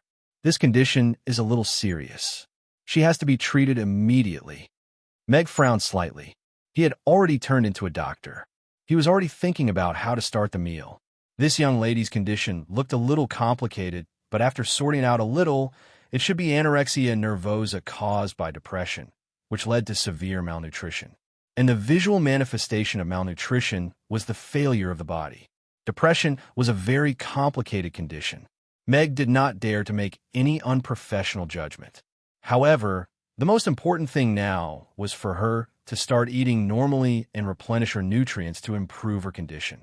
At least, she had to have a healthy body first. However, for someone with severe anorexia, being able to step into the restaurant was already a very praiseworthy act. It would not be easy for her to take the initiative to eat. He was very confident in his culinary skills, but not in her. Mr. Mack, if someone doesn't want to eat anything, what should we order? Harrison followed him in. He leaned forward and whispered in Meg's ear, "How about roast duck and pork belly?" Meg glanced at Harrison. Based on his understanding of Harrison, he definitely did not have a problem of not wanting to eat anything. As long as his stomach could hold it, he would eat anything. Therefore, this question was most likely not for himself. Meg used his eyes to signal to the father and daughter who had found the last table by the window. Yes. Harrison nodded, but a somewhat embarrassed smile soon appeared on his face. Meg immediately understood. This guy most likely fell in love at first sight. However, Harrison was a pretty good person. Whether it was his character or his family background, he could withstand the test and hammering. Although he did not think that he could win the girl's heart, as the owner of the restaurant, it was obviously not appropriate for him to personally advise her on what to eat. It might even bring her some unwanted attention, which would be counterproductive. There was only one seat left at that table, and Harrison would definitely be sitting there. It would be best for him to guide her to order. However, what the hell were roast duck and pork belly? For someone who had not eaten for a long time, seeing these two oily dishes on the table would probably make her leave immediately. Definitely not roast duck and pork belly, including spicy grilled fish and steamed fish head with diced hot red peppers. These are definitely not recommended for her, Meg said seriously. First, I recommend a savory tofu pudding to start the appetite, then a braised chicken and rice or a plate of Yangzhou fried rice. If she orders the braised chicken and rice, she can also order a plate of mapo tofu to go with the rice. This meal is simpler, but it must leave a deep impression on her. Thank you, Mr. Mack. Harrison nodded hurriedly. Fortunately, he had asked Mr. Mack. Otherwise, he would have stepped on a landmine. He turned and walked to the last seat left. Georgina sat next to Kenneth. Her eyes were hidden under the brim of her hat as she looked around curiously. This restaurant was not small, but it was much smaller than large restaurants like Dukas Restaurant. Moreover, there was only the main hall. There were no private rooms, and there was a rule that customers had to accept sharing tables. There was already a young lady sitting opposite Kenneth, and the seat opposite her was still empty. Then, a huge figure walked over, casting a shadow on the ground. "Hello, there's only one seat left. Can I sit here?" Chapter 1899. Georgina heard the familiar voice and looked up at the smiling Harrison instinctively. Deep down, she was again sitting at the same table with a stranger, let alone a man sitting opposite her. That meant that she had to endure his gaze, and that made her feel uncomfortable. However, this restaurant had a rule that customers had to accept sharing tables, so she had no right to reject. Or maybe it was because this chubby young man didn't look so annoying, and the smile on his chubby face was warm and gentle. Georgina nodded after a moment of hesitation. "Thank you." Harrison pulled out a chair and sat down with a smile. He nodded at Kenneth again. Kenneth looked at Harrison and nodded back. He felt a little conflicted. When Georgina was young, He was always worried that she would get hurt, so he didn't like her interacting with boys too early. However, after she closed herself off, he hoped that someone could help him open her heart. Even if it was just a few words, it would be good. At least she wouldn't be alone. He could feel this chubby young man's kindness. He couldn't reject him because he really didn't have the ability to help her walk out. "Hello, I'm Harrison. May I know your name?" Harrison sat down and asked Joanna as if they were close friends. Joanna looked at him. That burning gaze was as bright as a torch, and it made her blush a little. She looked away instinctively, and after a moment of silence, she softly said, "Georgina." "Georgina." Harrison repeated softly with a smile and said, "It's a very beautiful name." Georgina couldn't help but look up at him again. She had never heard anyone give her name such a gentle evaluation. "Aren't you going to take a look at the menu?" Amy's menu should be the most interesting menu in Chaos City. It's just like an exquisite piece of art. Harrison pushed the menu in his hand to Georgina with encouragement and anticipation. Georgina looked at Harrison and then looked down at the menu in her hand. Ever since she was humiliated by that boy whom she used to see as sunshine 2 years ago, she hated all food and everything related to food. She hated the restaurant, the kitchen, and the menu. However, she couldn't reject Harrison's gaze now, or perhaps this exquisite menu did have some kind of curious magic. She still reached out to take the menu. The soft cowhide felt very comfortable to the touch. The delicate leather was more high-end than all of her bags. The simple and elegant design made the menu look even more high-end. "The restaurant's rules are on the back of the menu," Harrison reminded. Georgina flipped through the menu and saw rows of small words listing Amy's rules. It was about queuing, sharing tables, dining etiquette, and mutual respect for the waiters. It was detailed, but not cumbersome. Although it was a rule, it was full of human feelings. It wasn't that the restaurant owner had made such a demand. These rules were listed together to create a comfortable dining environment for the customers. She finally understood why she felt that this restaurant was a little different when she entered. The perfect partition, the harmonious guests who shared a table, the restrained voices, and the scene of the waiters being ordered around made people feel comfortable and at ease. It is indeed an interesting restaurant. Georgina couldn't help but think in her heart. However, she was soon stunned. This feeling of interest had not appeared in her mind for a long time. What was even more unbelievable was that this was an evaluation of a restaurant. Before you order, take a look at the menu. Amy's menu is the most exquisite I've ever seen. Harrison continued to encourage her. Georgina opened the menu, and her eyes lit up. This menu wasn't the kind of menu that an ordinary restaurant would have, where the names of countless dishes would dazzle the eyes. This menu was divided into sections for the various dishes. There was a breakfast section, a stir-fry section, a barbecue section, a snack section. It made it easy for people to find food according to their preferences. What was even more unique was that every dish was accompanied by a picture. The pictures were brightly colored, as if the real food was printed on the menu. Even someone like Georgina, who was resistant to food, couldn't help but swallow when she saw the pictures of the brightly colored and mouth-watering food. This was a memory reaction from her body. It proved that these pictures had caused some primitive reactions in her body. It's good that you have a reaction. Harrison's eyes lit up when he saw the subtle reaction of Georgina swallowing her saliva. The tofu pudding is sold in limited quantities every day. It's the favorite food of the ladies. After eating it, you'll become more beautiful and youthful. Look, I've become much fairer after eating it once in a while, Harrison recommended at the right time. He even extended his fair and chubby hand as proof.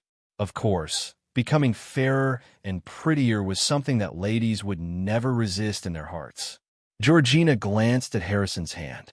It was indeed fairer than hers. It was chubby and looked quite cute. She had such chubby hands in the past, but why didn't she feel that she was cute back then? However, she was a little interested in the tofu pudding that Harrison mentioned. When she was queuing up earlier, she heard the most about tofu pudding. What kind of magical dish was it that could make them fight so fiercely? Soon, she found the tofu pudding in the snack section. There was a piece of white and tender tofu pudding in the porcelain bowl. The sweet tofu pudding with golden red syrup was poured on top, while the savory tofu pudding with all kinds of side dishes was sprinkled on top. It looked like an exquisite dessert and was very cute. If you don't like sweet things, you can order a savory tofu pudding. It's refreshing and delicious, and there's no added sugar. After eating it, you'll only become prettier, but you won't gain weight. It's simply a holy product for beauty, Harrison recommended with a smile. The lady sitting at the same table put down the mirror in her hand and said to Georgina with a smile, I can testify to that. I didn't sleep well last night, and I have to meet an important client in the afternoon. Hence, I specially came to Amy's for a tofu pudding at noon, and I immediately looked radiant. This is the magical charm of tofu pudding. Kenneth sat up straight and looked at Georgina expectantly. His hands under the table were already tightly clenched into fists. Georgina looked at the two of them, and then at the menu in front of her. She pursed her lips and thought for a while before reaching out to close the menu. She shook her head, lowered her eyes, and said, I don't want to eat anything. A very clear rejection. She lowered her head and sealed herself up like a rock. She hated food, and she hated herself even more. However, she couldn't nod her head. The only thing she could control was rejection. Chapter 1900. The female employee looked at Georgina and was a little shocked. However, she still retracted her gaze politely, picked up the mirror, and didn't say anything else. Kenneth averted his gaze and tried his best to hide the disappointment in his eyes, even though it was an expected result. Harrison also didn't expect Georgina to reject his recommendation. However, when he saw her looking down with her eyelashes trembling like an injured kitten, he couldn't help but feel pity for her. I think there must be times when you like to try new things, right? Harrison asked Georgina with a smile. Georgina thought Harrison would continue to persuade her like the others and give her a bunch of reasons to convince her. She had even thought of leaving the moment he opened his mouth, but she didn't expect him to neither persuade her nor reason with her. She looked up at him and felt gentleness in his gaze. It wasn't as blinding as the sun, but more like a fire burning slowly. Perhaps it wasn't bright enough, but it was warm enough. She nodded after a slight hesitation. Yes, she was once at the age where she liked to try new things. Back then, no matter how busy her father was, there would always be a day that belonged to her. She would bring him to all the streets and alleys of Chaos City and try all the things that she had never tried before. Some were good, and some weren't, but as long as it was something new, she would always have endless curiosity and would want to try it.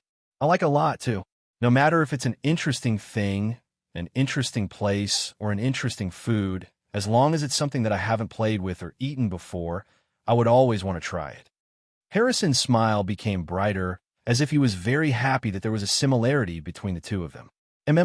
Georgina answered softly. Although she didn't continue the conversation, she felt that she seemed to have become closer to him. Let's not talk about anything else. Let's just talk about Amy's. Every time Mr. Mac launched a new product, I would order it without hesitation, no matter what other people's comments and guesses are. What others say doesn't count. It has to be something that I've tried before. If I missed out on a delicious dish, wouldn't I suffer a great loss? Harrison continued, not minding Georgina's silence. Georgina looked at Harrison, and the curiosity and intimacy in her eyes became more and more intense. Back then, she was just like him. She always felt like she had suffered a great loss for missing out on a delicacy. She looked exactly like him. Yesterday, Amy's closed for the day, so I went to the alleys in the northern part of the city to look for street food. I found that there were a few good snacks recently, but unfortunately, they weren't filling. Today is the opening of the restaurant, and Mr. Mac is going to release a new dish. What a pleasant surprise. Harrison smiled like a 300-pound fatty. He looked at Georgina and said, Miss Georgina, why don't we make a bet? Georgina's nervous mood had unknowingly relaxed a lot because of Harrison. Hearing Harrison's words, she couldn't help but feel curious. Harrison said, the new dish that Mr. Mac introduced today is called Mapo Tofu. Let's make a bet and guess what kind of dish it is. The loser has to promise the winner one thing. Mapo tofu? Georgina read the name of the dish softly. The name of the dish sounded very strange. What was the relationship between tofu and tofu pudding? What was mapo? A person? Or an ingredient? A mess of thoughts flashed through her mind. Just the name of the dish was enough to make her curious. Don't worry, I won't ask for too much. But if you want to ask for anything, as long as it's within my ability, I'll do it, Harrison said with a smile. I wonder if you're willing to play this game with me. Georgina looked at the smile on Harrison's face. Although the answer in her heart was no. For some reason, she nodded her head. Then I'll make a guess first. I think this dish must be spicy, and it's spicy. Maybe it's made with tofu pudding. It should be a good snack. Harrison raised his eyebrows and said eagerly. He then looked at Georgina. Miss Georgina, what kind of dish do you think it will be? Georgina opened her mouth.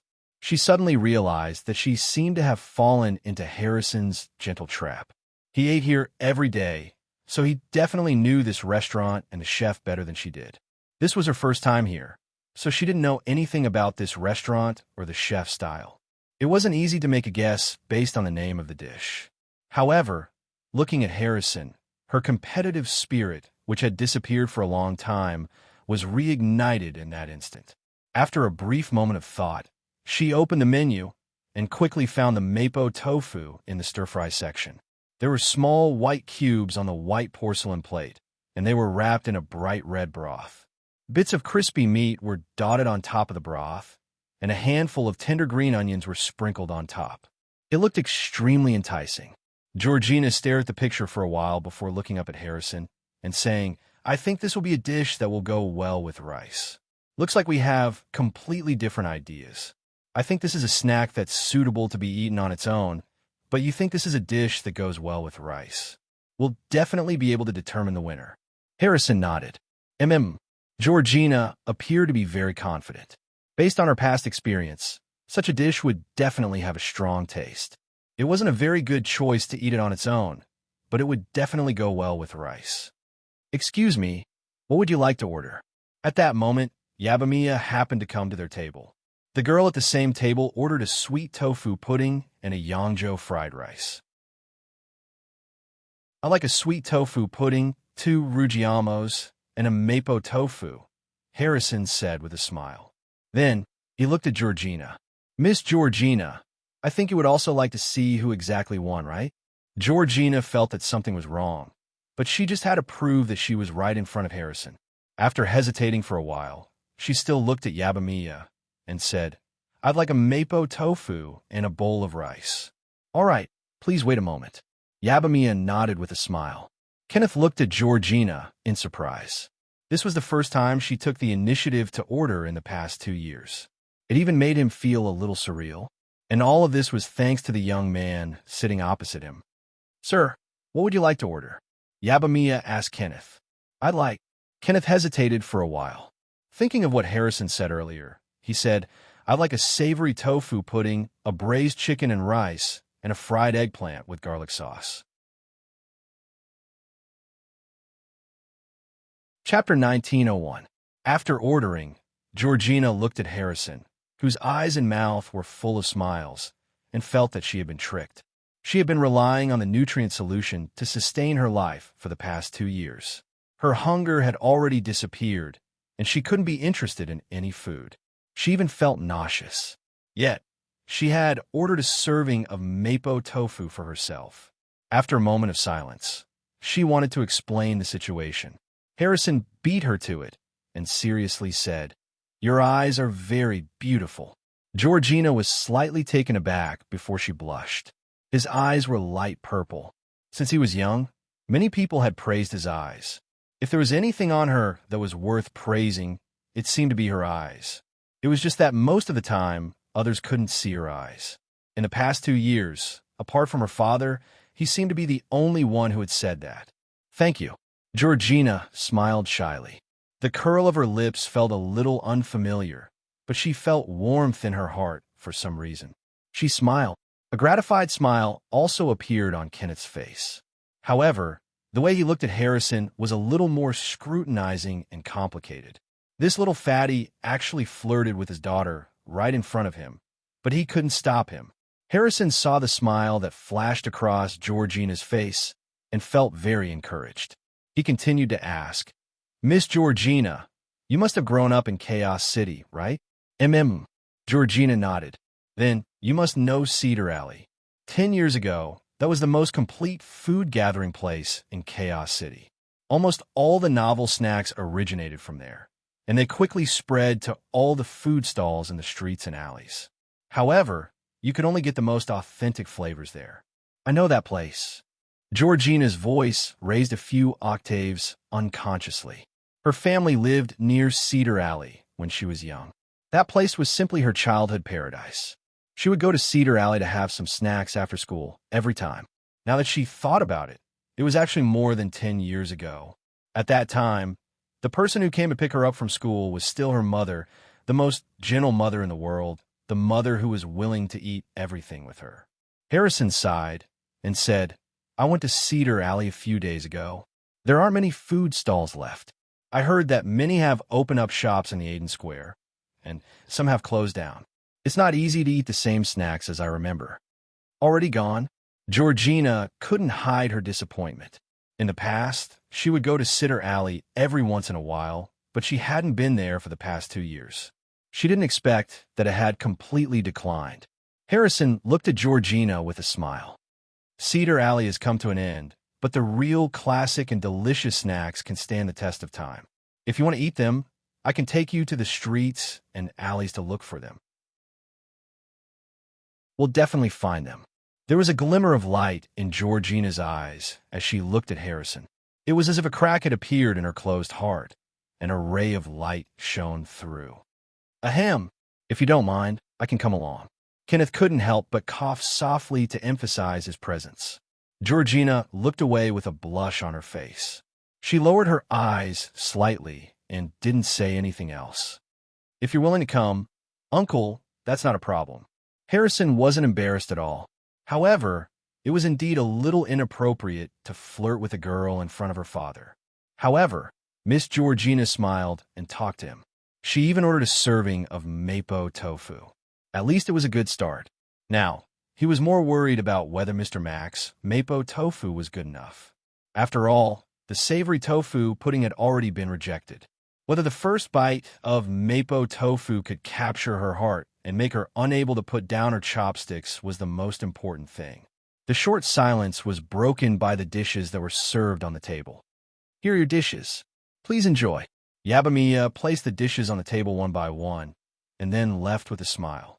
Meanwhile, Georgina's gaze was already attracted by the spicy mapo tofu in front of her. On a white porcelain plate, small pieces of tofu were wrapped in a bright red broth. It was red and white, with golden meat stuffing sprinkled on top. Then, a handful of green onions were sprinkled on top. The bright color made one full of appetite. "I don't want to eat it. I just want to prove that I'm right. That's all," Georgina kept telling herself in her heart.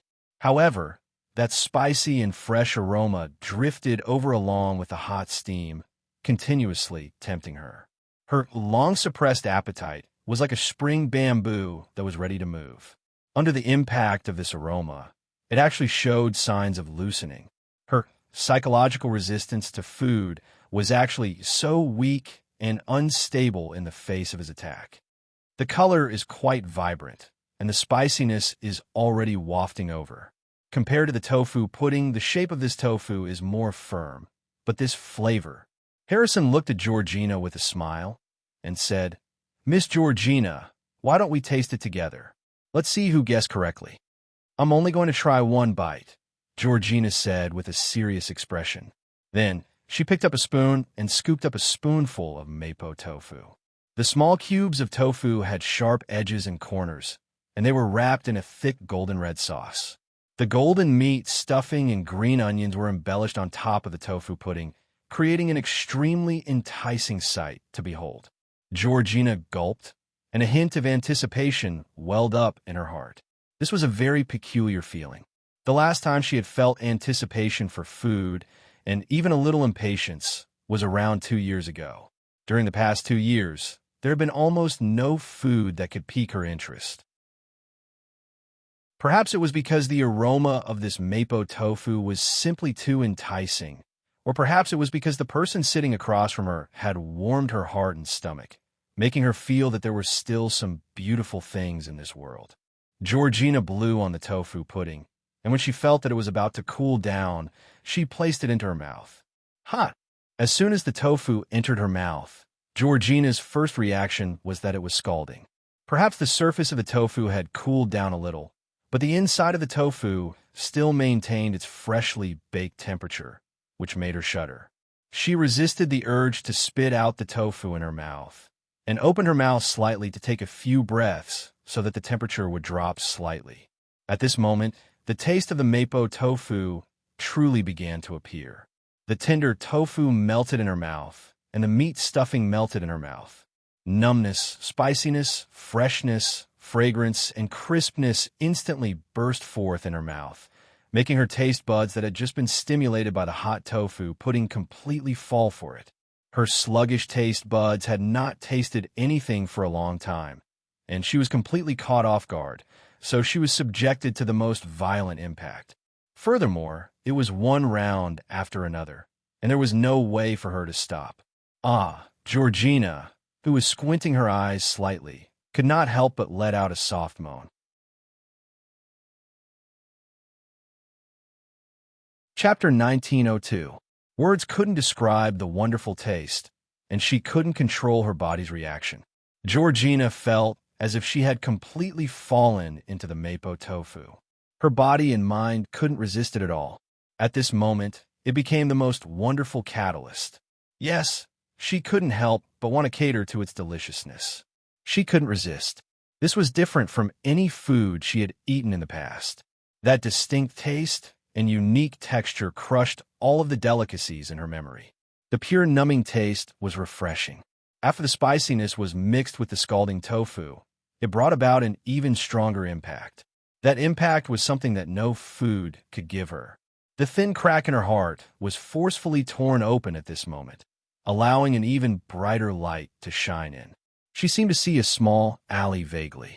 It was a narrow and crowded alley, but the alley was filled with all kinds of food stalls. People were wandering between the stalls, tasting all kinds of food, and in the crowd, she even saw a gentle woman holding the hand of a little girl in red. She was elegantly eating with the little girl, and a gentle smile was on her face the entire time. After swallowing a mouthful of mapo tofu, Georgina's forehead was already covered in sweat, and tears were glistening in the corners of her eyes. "Are you all right?" Harrison asked with concern. I'm just a little burned by the spiciness." Georgina avoided Harrison's gaze. The spicy tofu slid down her throat and turned into a warm current that spread throughout her body. Only then did the spiciness really start to show. Georgina hurriedly lowered her head and ate a mouthful of rice. The soft rice had a pleasant fragrance, and the more she chewed, the sweeter and sweeter it became. It perfectly suppressed the spiciness of the mapo tofu. "This rice is delicious too." Georgina looked at the rice in front of her with disbelief. The grains were more slender than the ones she usually ate, and the grains were even and crystal clear. After swallowing a mouthful of rice, she couldn't help but stare at the mapo tofu. The spiciness was addictive, and it made people unable to stop. "I'll just eat one more mouthful, one last mouthful." Georgina stared at the mapo tofu and prepared herself mentally.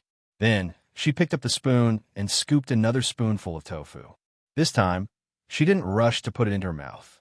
She carefully blew on it for a while, and then she was still burnt. Sometimes, burning the mouth was also a happy thing. The delicious taste danced on the tip of her tongue. Georgina closed her eyes, and a tear fell from the corner of her eye. How blissful! This feeling was simply too blissful. For more than 2 years, she had been living in the shadows. At this moment, she finally felt the scorching sunlight enveloping her once more. It turned out that what she hated wasn't the food, but her past self. But now, it seemed that the one he shouldn't hate the most was himself. "It's so delicious." She swallowed the tofu with tears in her eyes and ate another mouthful of rice. Georgina's bag had been completely thrown away by her, and she scooped another spoonful of mapo tofu into her mouth. Spicy and refreshing, one mouthful after another, he simply couldn't stop. Looks like it is indeed very appetizing. Harrison's lips curled up slightly when he saw this. He swallowed the words that were about to come out of his mouth. Although he had lost, it seemed like he had won again. Anyway, he was happy to see Georgina take the initiative to eat. Kenneth looked at Georgina, who was enjoying her food. This bald, tattooed uncle who looked rather mighty had tears in his eyes, and he had a gratified expression on his face.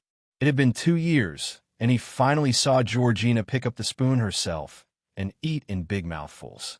Many sleepless nights, he wanted to ask others, "What should I do if my child doesn't eat?" The matter that had troubled him so much that his hair had turned white was finally resolved at this moment. Then, his gaze landed on Harrison, and there was a hint of approval in his judging gaze. If it weren't for this little fatty today, he probably wouldn't have been able to make Georgina take the initiative to eat. However, if he wanted to pursue Georgina, then he wouldn't agree so easily. Ding! The spoon touched the bottom of the bowl, and the rice could already be seen. However, there was still more than half of the mapo tofu left. Georgina was stunned for a moment, and then her face flushed red. She actually finished an entire bowl of rice. "I haven't touched my bowl yet. Why don't you eat first?" Harrison smiled as he placed his bowl of rice in front of Georgina. Georgina looked at Harrison and then at the bowl of rice. She suddenly smiled at Harrison and said, "Thank you." Then, she picked up the spoon and continued eating. "Is it really that appetizing?" Harrison asked Yabamiya to add another bowl of rice for him. He also scooped up a spoonful of mapo tofu curiously and put it into his mouth. Although it had been on the table for some time, the instant the mapo tofu entered his mouth, it still made him shiver. The tofu melted in his mouth, and a spicy taste blossomed in his mouth. He was caught off guard by the delicious taste. After swallowing a mouthful of mapo tofu, Harrison opened his mouth and exhaled. The spicy and salty taste filled his mouth. Right now, he just wanted to find a bowl of rice and eat it. In the kitchen, Meg looked at Georgina, who was enjoying her meal, and couldn't help but murmur, "Harrison still has some skills." "What did you say?" Phyllis, who was loading the plate, turned around and asked. "Nothing. I said that the barbecued meat needs to be brushed with the sauce again," Meg said with a smile. He could work hard to help an anorexic patient regain her appetite, but he would have to work harder to help her walk out of her depressed state of mind. After finishing the second bowl of rice, the plate of mapo tofu was also empty. Burp! Georgina let out a burp, and then covered her mouth in embarrassment.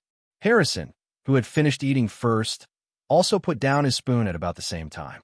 He looked at Georgina with a smile and said, "Clearly, you've won. This mapo tofu is indeed a very appetizing dish. It's not suitable to be a snack by itself." Georgina replied softly. The smile on her face showed that she was in a good mood. "I'm willing to accept my loss. I can agree to one of your requests." Harrison looked at Georgina with a serious expression and asked, "What do you want me to do?" Georgina lowered her head and pondered for a while.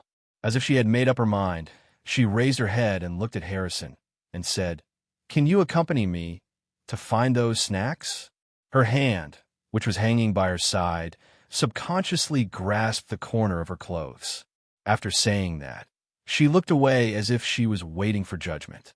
Harrison was slightly taken aback, and then a smile appeared on his face. He nodded and said, "Sure, I can accompany you at any time. I'll be at your beck and call." Georgina looked at Harrison, and her eyes lit up. A smile slowly bloomed on her pale face. She had found light again, a light that was willing to shine on her body. Chapter 1903. Meg received a big red packet, which made him feel like a matchmaker. Oh no, it should be called a matchmaker. Of course, he was happy to receive a red packet. However, what made him even happier was that Harrison could find a girl that he liked and was willing to care for and protect her wholeheartedly. It could be considered a meritorious deed to help her walk out of the haze and illness. Mapo tofu is indeed good stuff. Meg smiled and put the red packet away carefully. He looked around to make sure that Irina was not around before he heaved a sigh of relief. The existence of delicacies was to let people enjoy eating. If he could inadvertently change some people's lives, it would make him feel that cooking was actually a very wonderful thing. Mapo tofu was a dish that went well with rice, and it received unanimous praise from the customers. This also caused the rice to sell exceptionally well today. "Georgina, why don't we go skiing?" Kenneth said to Georgina with a doting look in the carriage. Georgina looked at Kenneth, but she did not say anything for a long time. How did that authoritative father of hers, who used to be a man of his word, suddenly age so much? His slightly protruding hair was already white, and the wrinkles on his face were clearly visible. His originally strong and straight back was also slightly bent. All of this was because of her. She hurt herself and the people closest to her for someone who had never even looked at her properly. She was really silly. Georgina's nose twitched, and she jumped into Kenneth's arms. She choked as she said, "Father, I'm sorry." Kenneth's body stiffened slightly.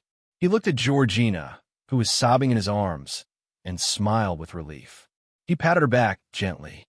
Good girl. Today is really a good day." Harrison stood beside the carriage, looked up at the sky, and laughed out loud.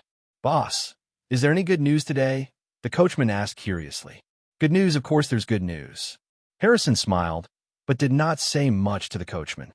He had already made an appointment with Miss Georgina to look for those famous snacks from Cedar Alley tomorrow morning. He felt like he was in love. Although the other party was only a girl he had eaten with once, and they had not spoken more than 100 words, he was already certain that he had met the right person. "You can go back first. I'll be strolling around the Aiden Square this afternoon. You can have half a day off." Harrison waved his hand at the coachman and strutted away.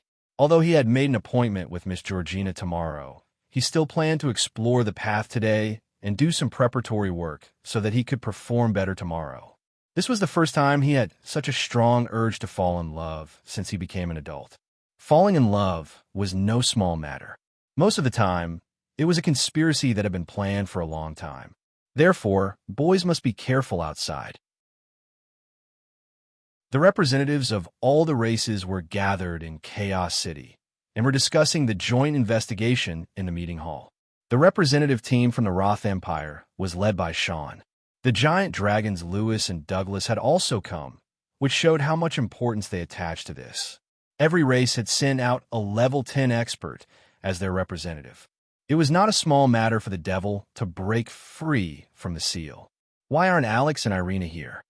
Douglas asked Michael. The representatives of all the races were also looking at Michael. This matter was discovered by Alex and Irina. Now that the representatives of all the races were gathered, only the two of them were missing. "I only get to see these two once in a while." Michael shook his head with a smile. Then he got someone to turn on the projection and showed the scene of the cave that Meg had taken that day to the representatives of all the races. The expressions of the representatives of all the races gradually became serious. Many of them had seen the seal in the Thunderstorm Mountains with their own eyes, so they knew very well what this broken stone door and the broken spell formation meant. "It's indeed a mark left behind by a giant dragon, and I'm afraid only Rankster has such power," Lewis said in a low voice. Everyone looked at Douglas. This great elder of the Frost Dragon tribe had the most right to speak. Douglas was silent for a while before he sighed and said, "Rankster disappeared 3 years ago. There's no news or trace of him until now." This matter was not a secret. Rankster and Alex disappeared almost at the same time. This had also caused some speculation back then. Michael said, "Alex said that only a frost dragon scale was found at the scene. Rankster's corpse was not found. What happened in this sealed land back then? We need everyone to go and unravel it together.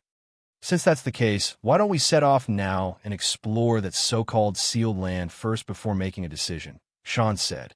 "All right, let's set off then." Michael nodded. He got up and led the representatives to the front yard. Not long after, flying mounts of different styles took off from the city lord's castle and left the city. North of the city, in the textile factory, Ashley walked into Irina's office. She looked at Irina, who was studying the blueprints, and said, "Princess, the infrastructure special agent team has been integrated. There are a total of 3,000 elves. 300 of them are in charge of supplying the wood. The first batch of wood that was planted last night has already matured." "Very good." Irina put down the blueprints. She looked at Ashley and said, "After we finish building this school, don't disband this team. We might be able to take on some other projects. The dwarves' aesthetic dictates that they can only do rough work, but we could do delicate work." "All right." Ashley nodded. She did not have any doubts about Irina's decision at all. The Night Elves had already passed the initial difficult period when they migrated to Chaos City. Now, they were arranging flexible employment for the elves in an orderly manner and integrating into Chaos City.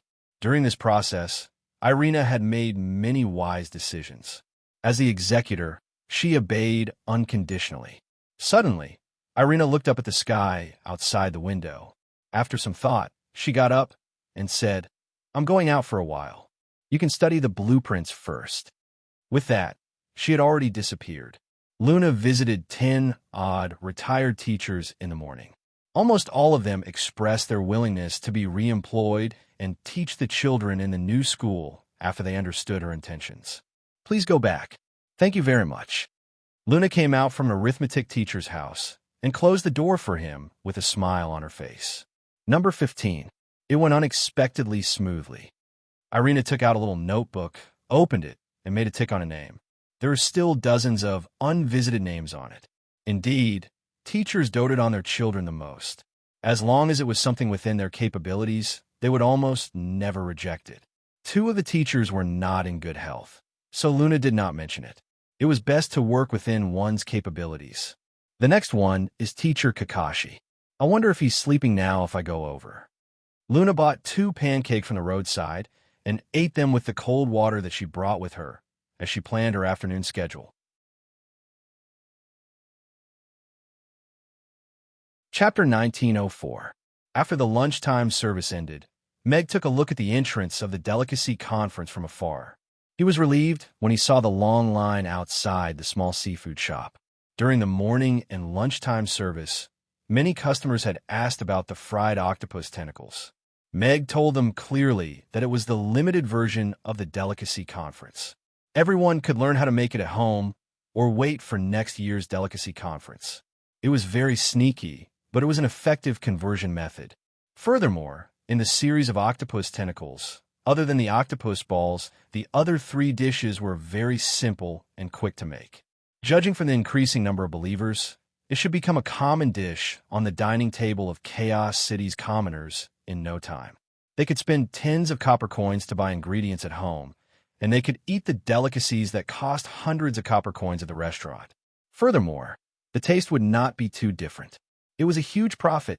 Of course, you might be able to make a huge profit, but Meg, who sold the octopus tentacles, would never make a loss. When Meg returned to the restaurant, he was dragged away by an excited Hannah. "I refuse." Before Meg could state his position clearly, Hannah had already taken out a thick metal pipe. She looked at Meg excitedly and said, "Boss, we did it. It's a high-quality sealed pipe that can withstand high-pressure steam. It definitely won't explode now." Not bad." Mag inspected the tube carefully before nodding. He then looked at the various parts that were strewn all over the floor with a smile and asked, "Is it almost done?" We can assemble it tomorrow. The Mobai boss found me an awesome craftsman to help me seal it. I guarantee there won't be any problems." Hannah nodded happily. Although she had 2 dark circles under her eyes and a few charcoal stains on her face, it did not affect her mood at all. "I will make a trip over tomorrow," Hannah said. He was really worried about Hannah. He was the one who provided the blueprint this time. As long as the workmanship and dimensions were correct, there shouldn't be any problems. However, to be safe, it was better for him to go over personally. "That's even better." Hannah smiled, revealing 2 rows of neat teeth. She couldn't hide her excitement at the thought of re-establishing her brewery in Chaos City, and a bigger and more advanced brewery at that. Thank you for your hard work, Mabai Boss and Lulu. Meg greeted the two who were hammering away in the workshop. With Mr. Max Yangzhou fried rice. It's not hard at all. Mabai wiped his sweat and chuckled. These days, they were rushing to finish their work, so Hannah packed all the food in Mabai, saving him the trouble of waiting in line. When this job is done, let's get together and have a drink or two. Meg liked this kind of honest person. He didn't want to disturb their work and went back to the restaurant. There was information about Rangster from the Grey Temple in the study. This person was once considered to be Alex's rival and the chosen one of the Frost Dragons. There were many legends about him. Hence, there was a lot of information about him in the Grey Temple's intelligence department. The Great Old One broke the seal and didn't leave any clues or traces behind, and Rangster became the only breakthrough. However, he disappeared from everyone's sight 3 years ago, so he could only try to find some relevant information from this information. He spent more than an hour reading. Meg didn't find any relevant information about the Great Old One, but he learned about Rangster's life. He was indeed a ruthless person. As an illegitimate son that the Golden Dragon and Frost Dragon tribes didn't like, and a mixed blood dragon who was thought to have low talent, he was reborn from desperate situations time and time again. He slapped everyone in the face again and again, and finally stepped onto the Frost Throne with his hands stained with blood. If he was the main character, he could totally write an exciting and hot-blooded Dragon King story. Moreover, Rangster had lived in Chaos City for a period of time more than 10 years ago. However, there weren't any detailed records in the information, so he should have hidden his identity back then. This was actually quite interesting. Rangster was already the chief of the Frost Dragon tribe more than 10 years ago, and he was the one with real power, not the puppet of the Council of Elders. However, with his identity, why did he hide his identity and come to Chaos City? Is he dead, or is he trapped somewhere? Or is he being controlled? Meg put all the information back into the box with a frown. Given Rangster's character, there was basically no possibility of him hiding somewhere. Unless his current situation is similar to mine back then, and he's also seriously injured? Meg suddenly thought of a possibility. Rangster had made countless enemies along the way. His enemies were even more than Alex's. There were even many Frost Dragons who wanted to kill him as soon as possible. There were too many people in this world who wanted him dead. Even if he was weak, they wouldn't allow it. His wife and children needed the protection of his undying will. Therefore, even though he had been missing for 3 years without any news, and the Frost Throne was still empty, no one dared to target Elizabeth directly. This is really making me bald. Meg got up and scratched his head. He still couldn't find his thoughts. Ding! Congratulations, host. The number of believers has exceeded 10,000. You have successfully advanced to the level of a head chef. Right at this moment, the system's voice suddenly sounded in Meg's mind. Meg's movements froze instantly. He felt a mysterious power suddenly entering his head from the top of his head. His spirit seemed to have been elevated at this moment. This feeling was like being enlightened. It was extremely magical. Is this the power of a head chef? Meg slowly clenched his fists. After a while, he rolled his eyes and said, "Why don't I feel anything?" Although he felt enlightened, Meg felt that his power didn't have any substantial improvement. Host, please use your heart to feel. The power of a chef isn't just an increase in strength. It is expressed in all aspects. The system's voice sounded again. Could it be that the speed of shifting the blame has increased? Meg raised his brow. He didn't really believe the system's nonsense. The reward for advancement has been issued. Affinity +1. The system's voice sounded again. Meg felt a chill on the top of his head this time. His slightly upturned hairstyle was strangely suppressed, but he still didn't feel anything. That's it. Meg's brows furrowed even tighter. He felt that he had been deceived. Affinity is a type of temperament. Currently, the host body is also silently nourishing. It won't cause any obvious changes to the host body. The system explained. Then it's better to make the parts that should grow longer. Meg curled his lips. In any case, he felt that he had been deceived. If the host doesn't believe me, you can go out and take a walk. I'll take a walk then. What's the big deal? Meg stomped down the stairs, opened the door, and went out. He came face to face with a young lady who was standing at the entrance of the restaurant. She seemed to be looking at the restaurant's announcement. When the door was opened, a gust of wind was brought up, and it also brought up a skirt.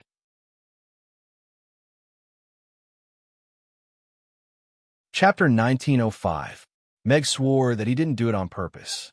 At the very least, he wouldn't stoop so low as to do something so despicable. Cherry powder. No, he had already closed his eyes. Screams, chaos. According to the speed of the free fall, the hem of the dress had already landed where it should be. Meg opened his eyes and looked at the woman who was holding the hem of her dress and taking a few steps back. She was looking at him with a panicked expression. Vivian. Meg finally saw the woman clearly and then relaxed a lot. At least she was someone he knew. Mr. Mac, you're actually this kind of person. Vivian held the hem of her dress and looked at Meg, who was standing at the entrance of the restaurant, with a shocked and shy expression. I'm sorry, Miss Vivian. I didn't expect you to be standing outside the door. But don't worry, I closed my eyes just now, and I didn't see anything. Meg said apologetically. He was indeed in the wrong, and this kind of thing was quite serious for a girl. Vivian looked at the earnest expression on Meg's face, and for some reason, her anger subsided a little. After all, Boss Mag had never been interested in women, and always maintained a respectful distance and basic respect toward women. He wasn't the type to take advantage of women, so it was rather strange for her to be standing in front of his door. Thus, she put down her hand and awkwardly said, "All right, I'll let this go." That's it. Meg was a little surprised. He thought he would have to explain why the wind was so loud, and why the door was so open, and why there was a gust of wind when he opened the door. He didn't expect Vivian to just look at him and let it go. Could this be the so-called affinity +1? Mag raised his eyebrows slightly. He couldn't quite grasp it. Miss Vivian, may I know why you're outside the restaurant at this time? Meg changed the topic. Yes, I'm here to look for you. Vivian nodded. I heard that you and Luna are going to build a new school. Can I be a teacher? Vivian went straight to the point. If I remember correctly, you registered for Chaos School, right? Meg was a little surprised. Vivian nodded. Yes, but I've decided to give up Chaos School and join a new school. He didn't get in. Mr. Mac. Vivian blushed and was a little embarrassed, but she still insisted, I'm just 1 or 2 points away. Teacher Luna is in charge of recruiting teachers. In the spirit of being responsible for the children, there should still be tests and interviews. You can sign up first. Meg smiled and didn't say anything. However, Vivian was indeed an outstanding lady, and it wouldn't be a problem for her to be a teacher. If that's the case, I should have gone straight to Luna. Vivian nodded and waved at Meg. Goodbye, Mr. Mac. Goodbye. Meg watched as Vivian boarded the carriage and left. Their group was rapidly expanding, which was a good thing. After sending Vivian off, Meg went to walk around the streets again. Although he wasn't so handsome that he could attract a lot of attention and make pretty girls scream, Meg could clearly feel that the passers-by who looked at him were obviously kind to him. Even the cats and dogs that were walking around would voluntarily wag their tails when they saw him. Seems like this is the so-called affinity +1. Meg went back to the restaurant thoughtfully. This kind of temperamental element enhancement was indeed very subtle. An ability that could increase one's height was definitely a very precious ability. First impressions could determine a lot of things in the interactions between people.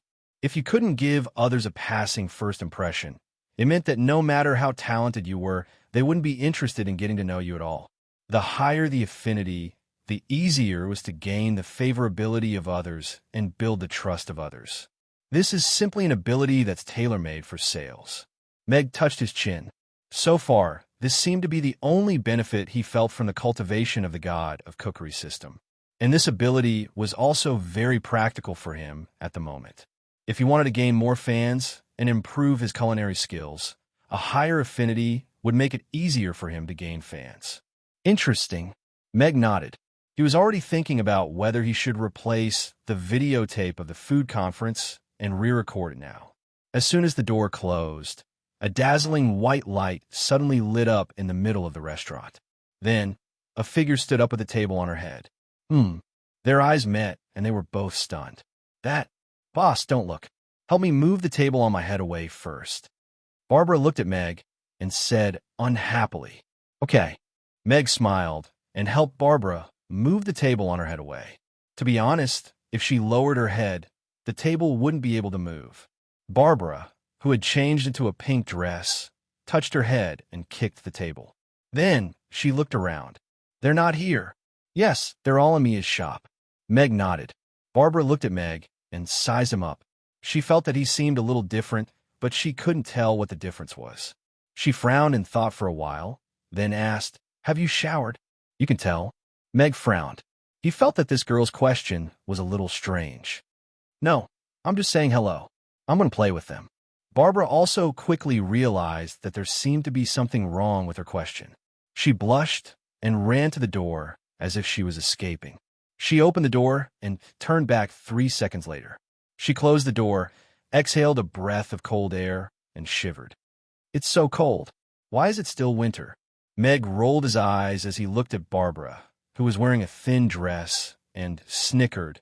It was winter when you left. You've only been gone for a few days, and you want it to be summer when you come back. It's hot in the Moon Nation now. Who knew it's still so cold here? Barbara stomped her feet angrily, or maybe because of the cold. Put on. Remember to bring it back for me at night. Meg went upstairs to get a coat and casually draped it over Barbara's body. The mid-length trench coat covered her body, and it hung down to her ankles. It's so warm. Barbara suddenly felt that she could move again. She thanked Meg and opened the door again to go out. Barbara is back. The new request for help should be coming soon. It seems like the Moon Nation is going to be deeply bound to the Norland continent. Meg smiled. As long as the representatives of the various races confirmed that the Great Old One had indeed broken the seal and escaped, how to find and reseal it would be on the agenda. If the Great Old One couldn't be killed, they could only use the seal to temporarily trap it again, and then find other ways to kill it, such as eating it. During dinner, Barbara took out the local specialties she brought from the Moon Nation one by one and gave them to everyone. Apart from the dazzling golden jewels, the more interesting ones were the irregular moonstones that emitted a soft silver light. Please subscribe. The number of subscriptions has dropped a lot recently. My dear readers, please subscribe to Chi Dian's original version. I can't afford to eat. Chapter 1906. The moonstone had a smooth surface, and its texture was like jade. It was warm and cool to the touch, and glowed on its own. It looked very dreamy, and was more popular than tacky jewelry. It's so beautiful. I want to make it into a pendant. It looks like a teardrop. It's so beautiful, and said with a smile as she held a small moonstone in her hands. Yabmia picked a round moonstone and also happily said, I want to polish this one. I want to make it into a moonstone ring. It looks even better than a jade ring. Do you all like this stone so much? Barbara looked at everyone with a strange expression. Barbara, this moonstone must be very expensive, right? Phyrus asked Barbara with an embarrassed expression. I just grabbed a bunch of them from the garden before we set off. These stones are very common in our world. Barbara shrugged. She looked at everyone with incredulity and said, I didn't know you all liked this. If I had known, I would have asked them to pick something prettier. Things are valuable when they are rare. This moonstone's quality is higher than many jade stones, and it can glow on its own. It can be made into a very good piece of art with some polishing. However, there are so many of them on the moon, so they're not very valuable there. Meg picked up a moonstone with a smile and said, But they can't be found on the Norland continent. As long as we label them as imported from the moon, we can definitely sell them for a high price. Then why don't we sell the stones? We can bring the worthless moonstones from the moon to Chaos City to sell. We can definitely make a lot of money, Amy suggested. Her eyes were already glowing. Meg looked at Amy with approval. This little girl's brain worked very quickly. She had the potential to be a businessman at such a young age. Will people really want them? Barbara was still a little unsure. There were too many moonstones in the Moon Nation. Their ground was paved with huge moonstones, and the quality was much better than these small stones. Next time you go back to the Moon Nation, bring as many as you can. I promise I'll sell all of them. We'll split the profits 50 to 50. Meg said with a smile. Jewelry was a profiteering industry, especially this kind of extremely high-quality moonstone, which was extremely cheap. If he didn't make a profit of hundreds or thousands of times, he would be embarrassed to call himself a jewelry businessman. Okay, then I'll choose the best decorative stones next time and fill up the spatial ring. Barbara nodded. She was also eager to try. She was not short of money, but she enjoyed making money. By the way, in the future, when you people from the Moon Nation teleport over, you have to inform me in advance. Otherwise, if you keep teleporting into the restaurant, I'll feel a little insecure. Also, I've asked someone to set up some defensive arrays in the restaurant. If they run around randomly, they will inevitably be injured. Meg said again. He didn't want to see the image of the table above his head that Barbara sent him today. Furthermore, the restaurant did have a level 9 defensive ability. If the people from the Moon Nation were to come over and fight with the restaurant, who knew what happened? Barbara thought for a moment and said, Okay, but it's quite troublesome to activate the teleportation portal every time. How about we set a teleportation time every month? That way, it won't affect the restaurant's normal business. That works too. Meg nodded in agreement after thinking for a while. Now, Amy's most valuable thing was actually not the land, but the ancient teleportation portal that connected the Moon Nation and the Norland continent. It was equivalent to blocking the communication between the two parties. If Barbara wasn't the princess of the Moon Nation, Meg could raise the price directly and make everyone who wanted to use this teleportation portal pay an entrance fee first. It would definitely be more profitable than opening a restaurant. Now, both parties were still in the early stages of communication, and the Norland continent needed the Moon Nation's help to seal the Great Old Ones. Naturally, he couldn't do such a thing. However, if both parties started a high-end moon landing tourism project in the future, Meg would be very willing to take a huge sum of money from those rich people who wanted to go to the moon. How long do you plan to stay this time? Meg asked. Now that the passage back to the Moon Nation was open, Barbara could go home anytime. I'm back to work. I'll stay until the restaurant closes down, Barbara said matter-of-factly. As long as I don't close the restaurant, Amy's will never close down. Meg pursed his lips and looked at Barbara perplexedly. Aren't you happy being a princess? You even came here to wait for the service staff. What's so special about being a princess? We have plenty of them here. After staying at home for a few days, being a princess is indeed very boring. I might as well work. It's so good here. I love it here. Barbara shook her head. All right, as long as you like it. Meg raised his eyebrows. It seemed like times had indeed changed. Working had become a trendy thing. Barbara's return meant that the manpower shortage at Amy's would be greatly alleviated. With the magical power of spatial magic, Barbara could be said to be the absolute center of the restaurant when it came to serving the dishes. She could serve the dishes to the customers efficiently. Today's dinner was quite sumptuous. It was a welcome banquet that Meg prepared for Barbara, so it was half an hour earlier than usual. Outside the restaurant, there were already people lining up to wait. In the line, there was a tall man in black. His hat was pulled very low, and he lowered his head slightly. He softly asked the bald, middle-aged man standing in front of him, Chief Editor Garland, will anyone still recognize me like this? The bald man, who was called the Chief Editor, turned his head to look at the black-clothed man. He snappily smiled and said, Milo, if you look like this, those who recognize you will naturally recognize you. Those who don't will instead look at you a few more times. Perhaps they will recognize you. How terrible is that? Milo was shocked. He looked around warily. This is Chaos City. You have never been here before and have never revealed any restaurant secrets. You don't have to worry about being beaten up, Garland said with a smile. Garland, the chief editor of Whole Foods and Beauty's gourmet magazine. As one of the most influential gourmet magazines on the Norland continent, Whole Foods and Beauty had not been having a good time recently. The sales of carnivore and vegetarianism had broken records for the past 2 to 3 months. Reprinting had become a regular method, and the sales of hundreds of thousands of copies easily pushed Whole Foods and Beauty to the ground. And the reason why the sales of carnivore and vegetarianism magazines had skyrocketed in the past 2 to 3 months was all because of one restaurant, and that was this Mamie's in front of them. Those two magazines had at least one article in their new issues in the past 2 months that was related to Mamie's. It was because of this that their sales skyrocketed and even made many people who did not have the habit of subscribing to gourmet magazines fall into the trap. Being left far behind by their competitors, Whole Foods and Beauty was naturally unwilling to just sit and wait. Hence, Garland personally brought Whole Foods and Beauty's gold medal rider, the gentle assassin Milo, from Rodeo to this place. He wanted to break the lie that carnivore and vegetarianism had created together. How could there be such an excellent local restaurant in a place like Chaos City that was barren of food? Whole Foods and Beauty would use a realistic article to kick this restaurant off its pedestal and trample on those two shameless magazines.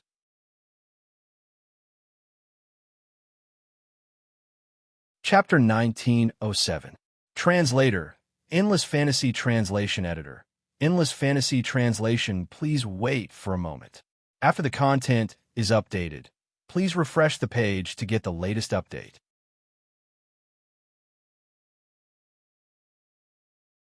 Chapter 1908.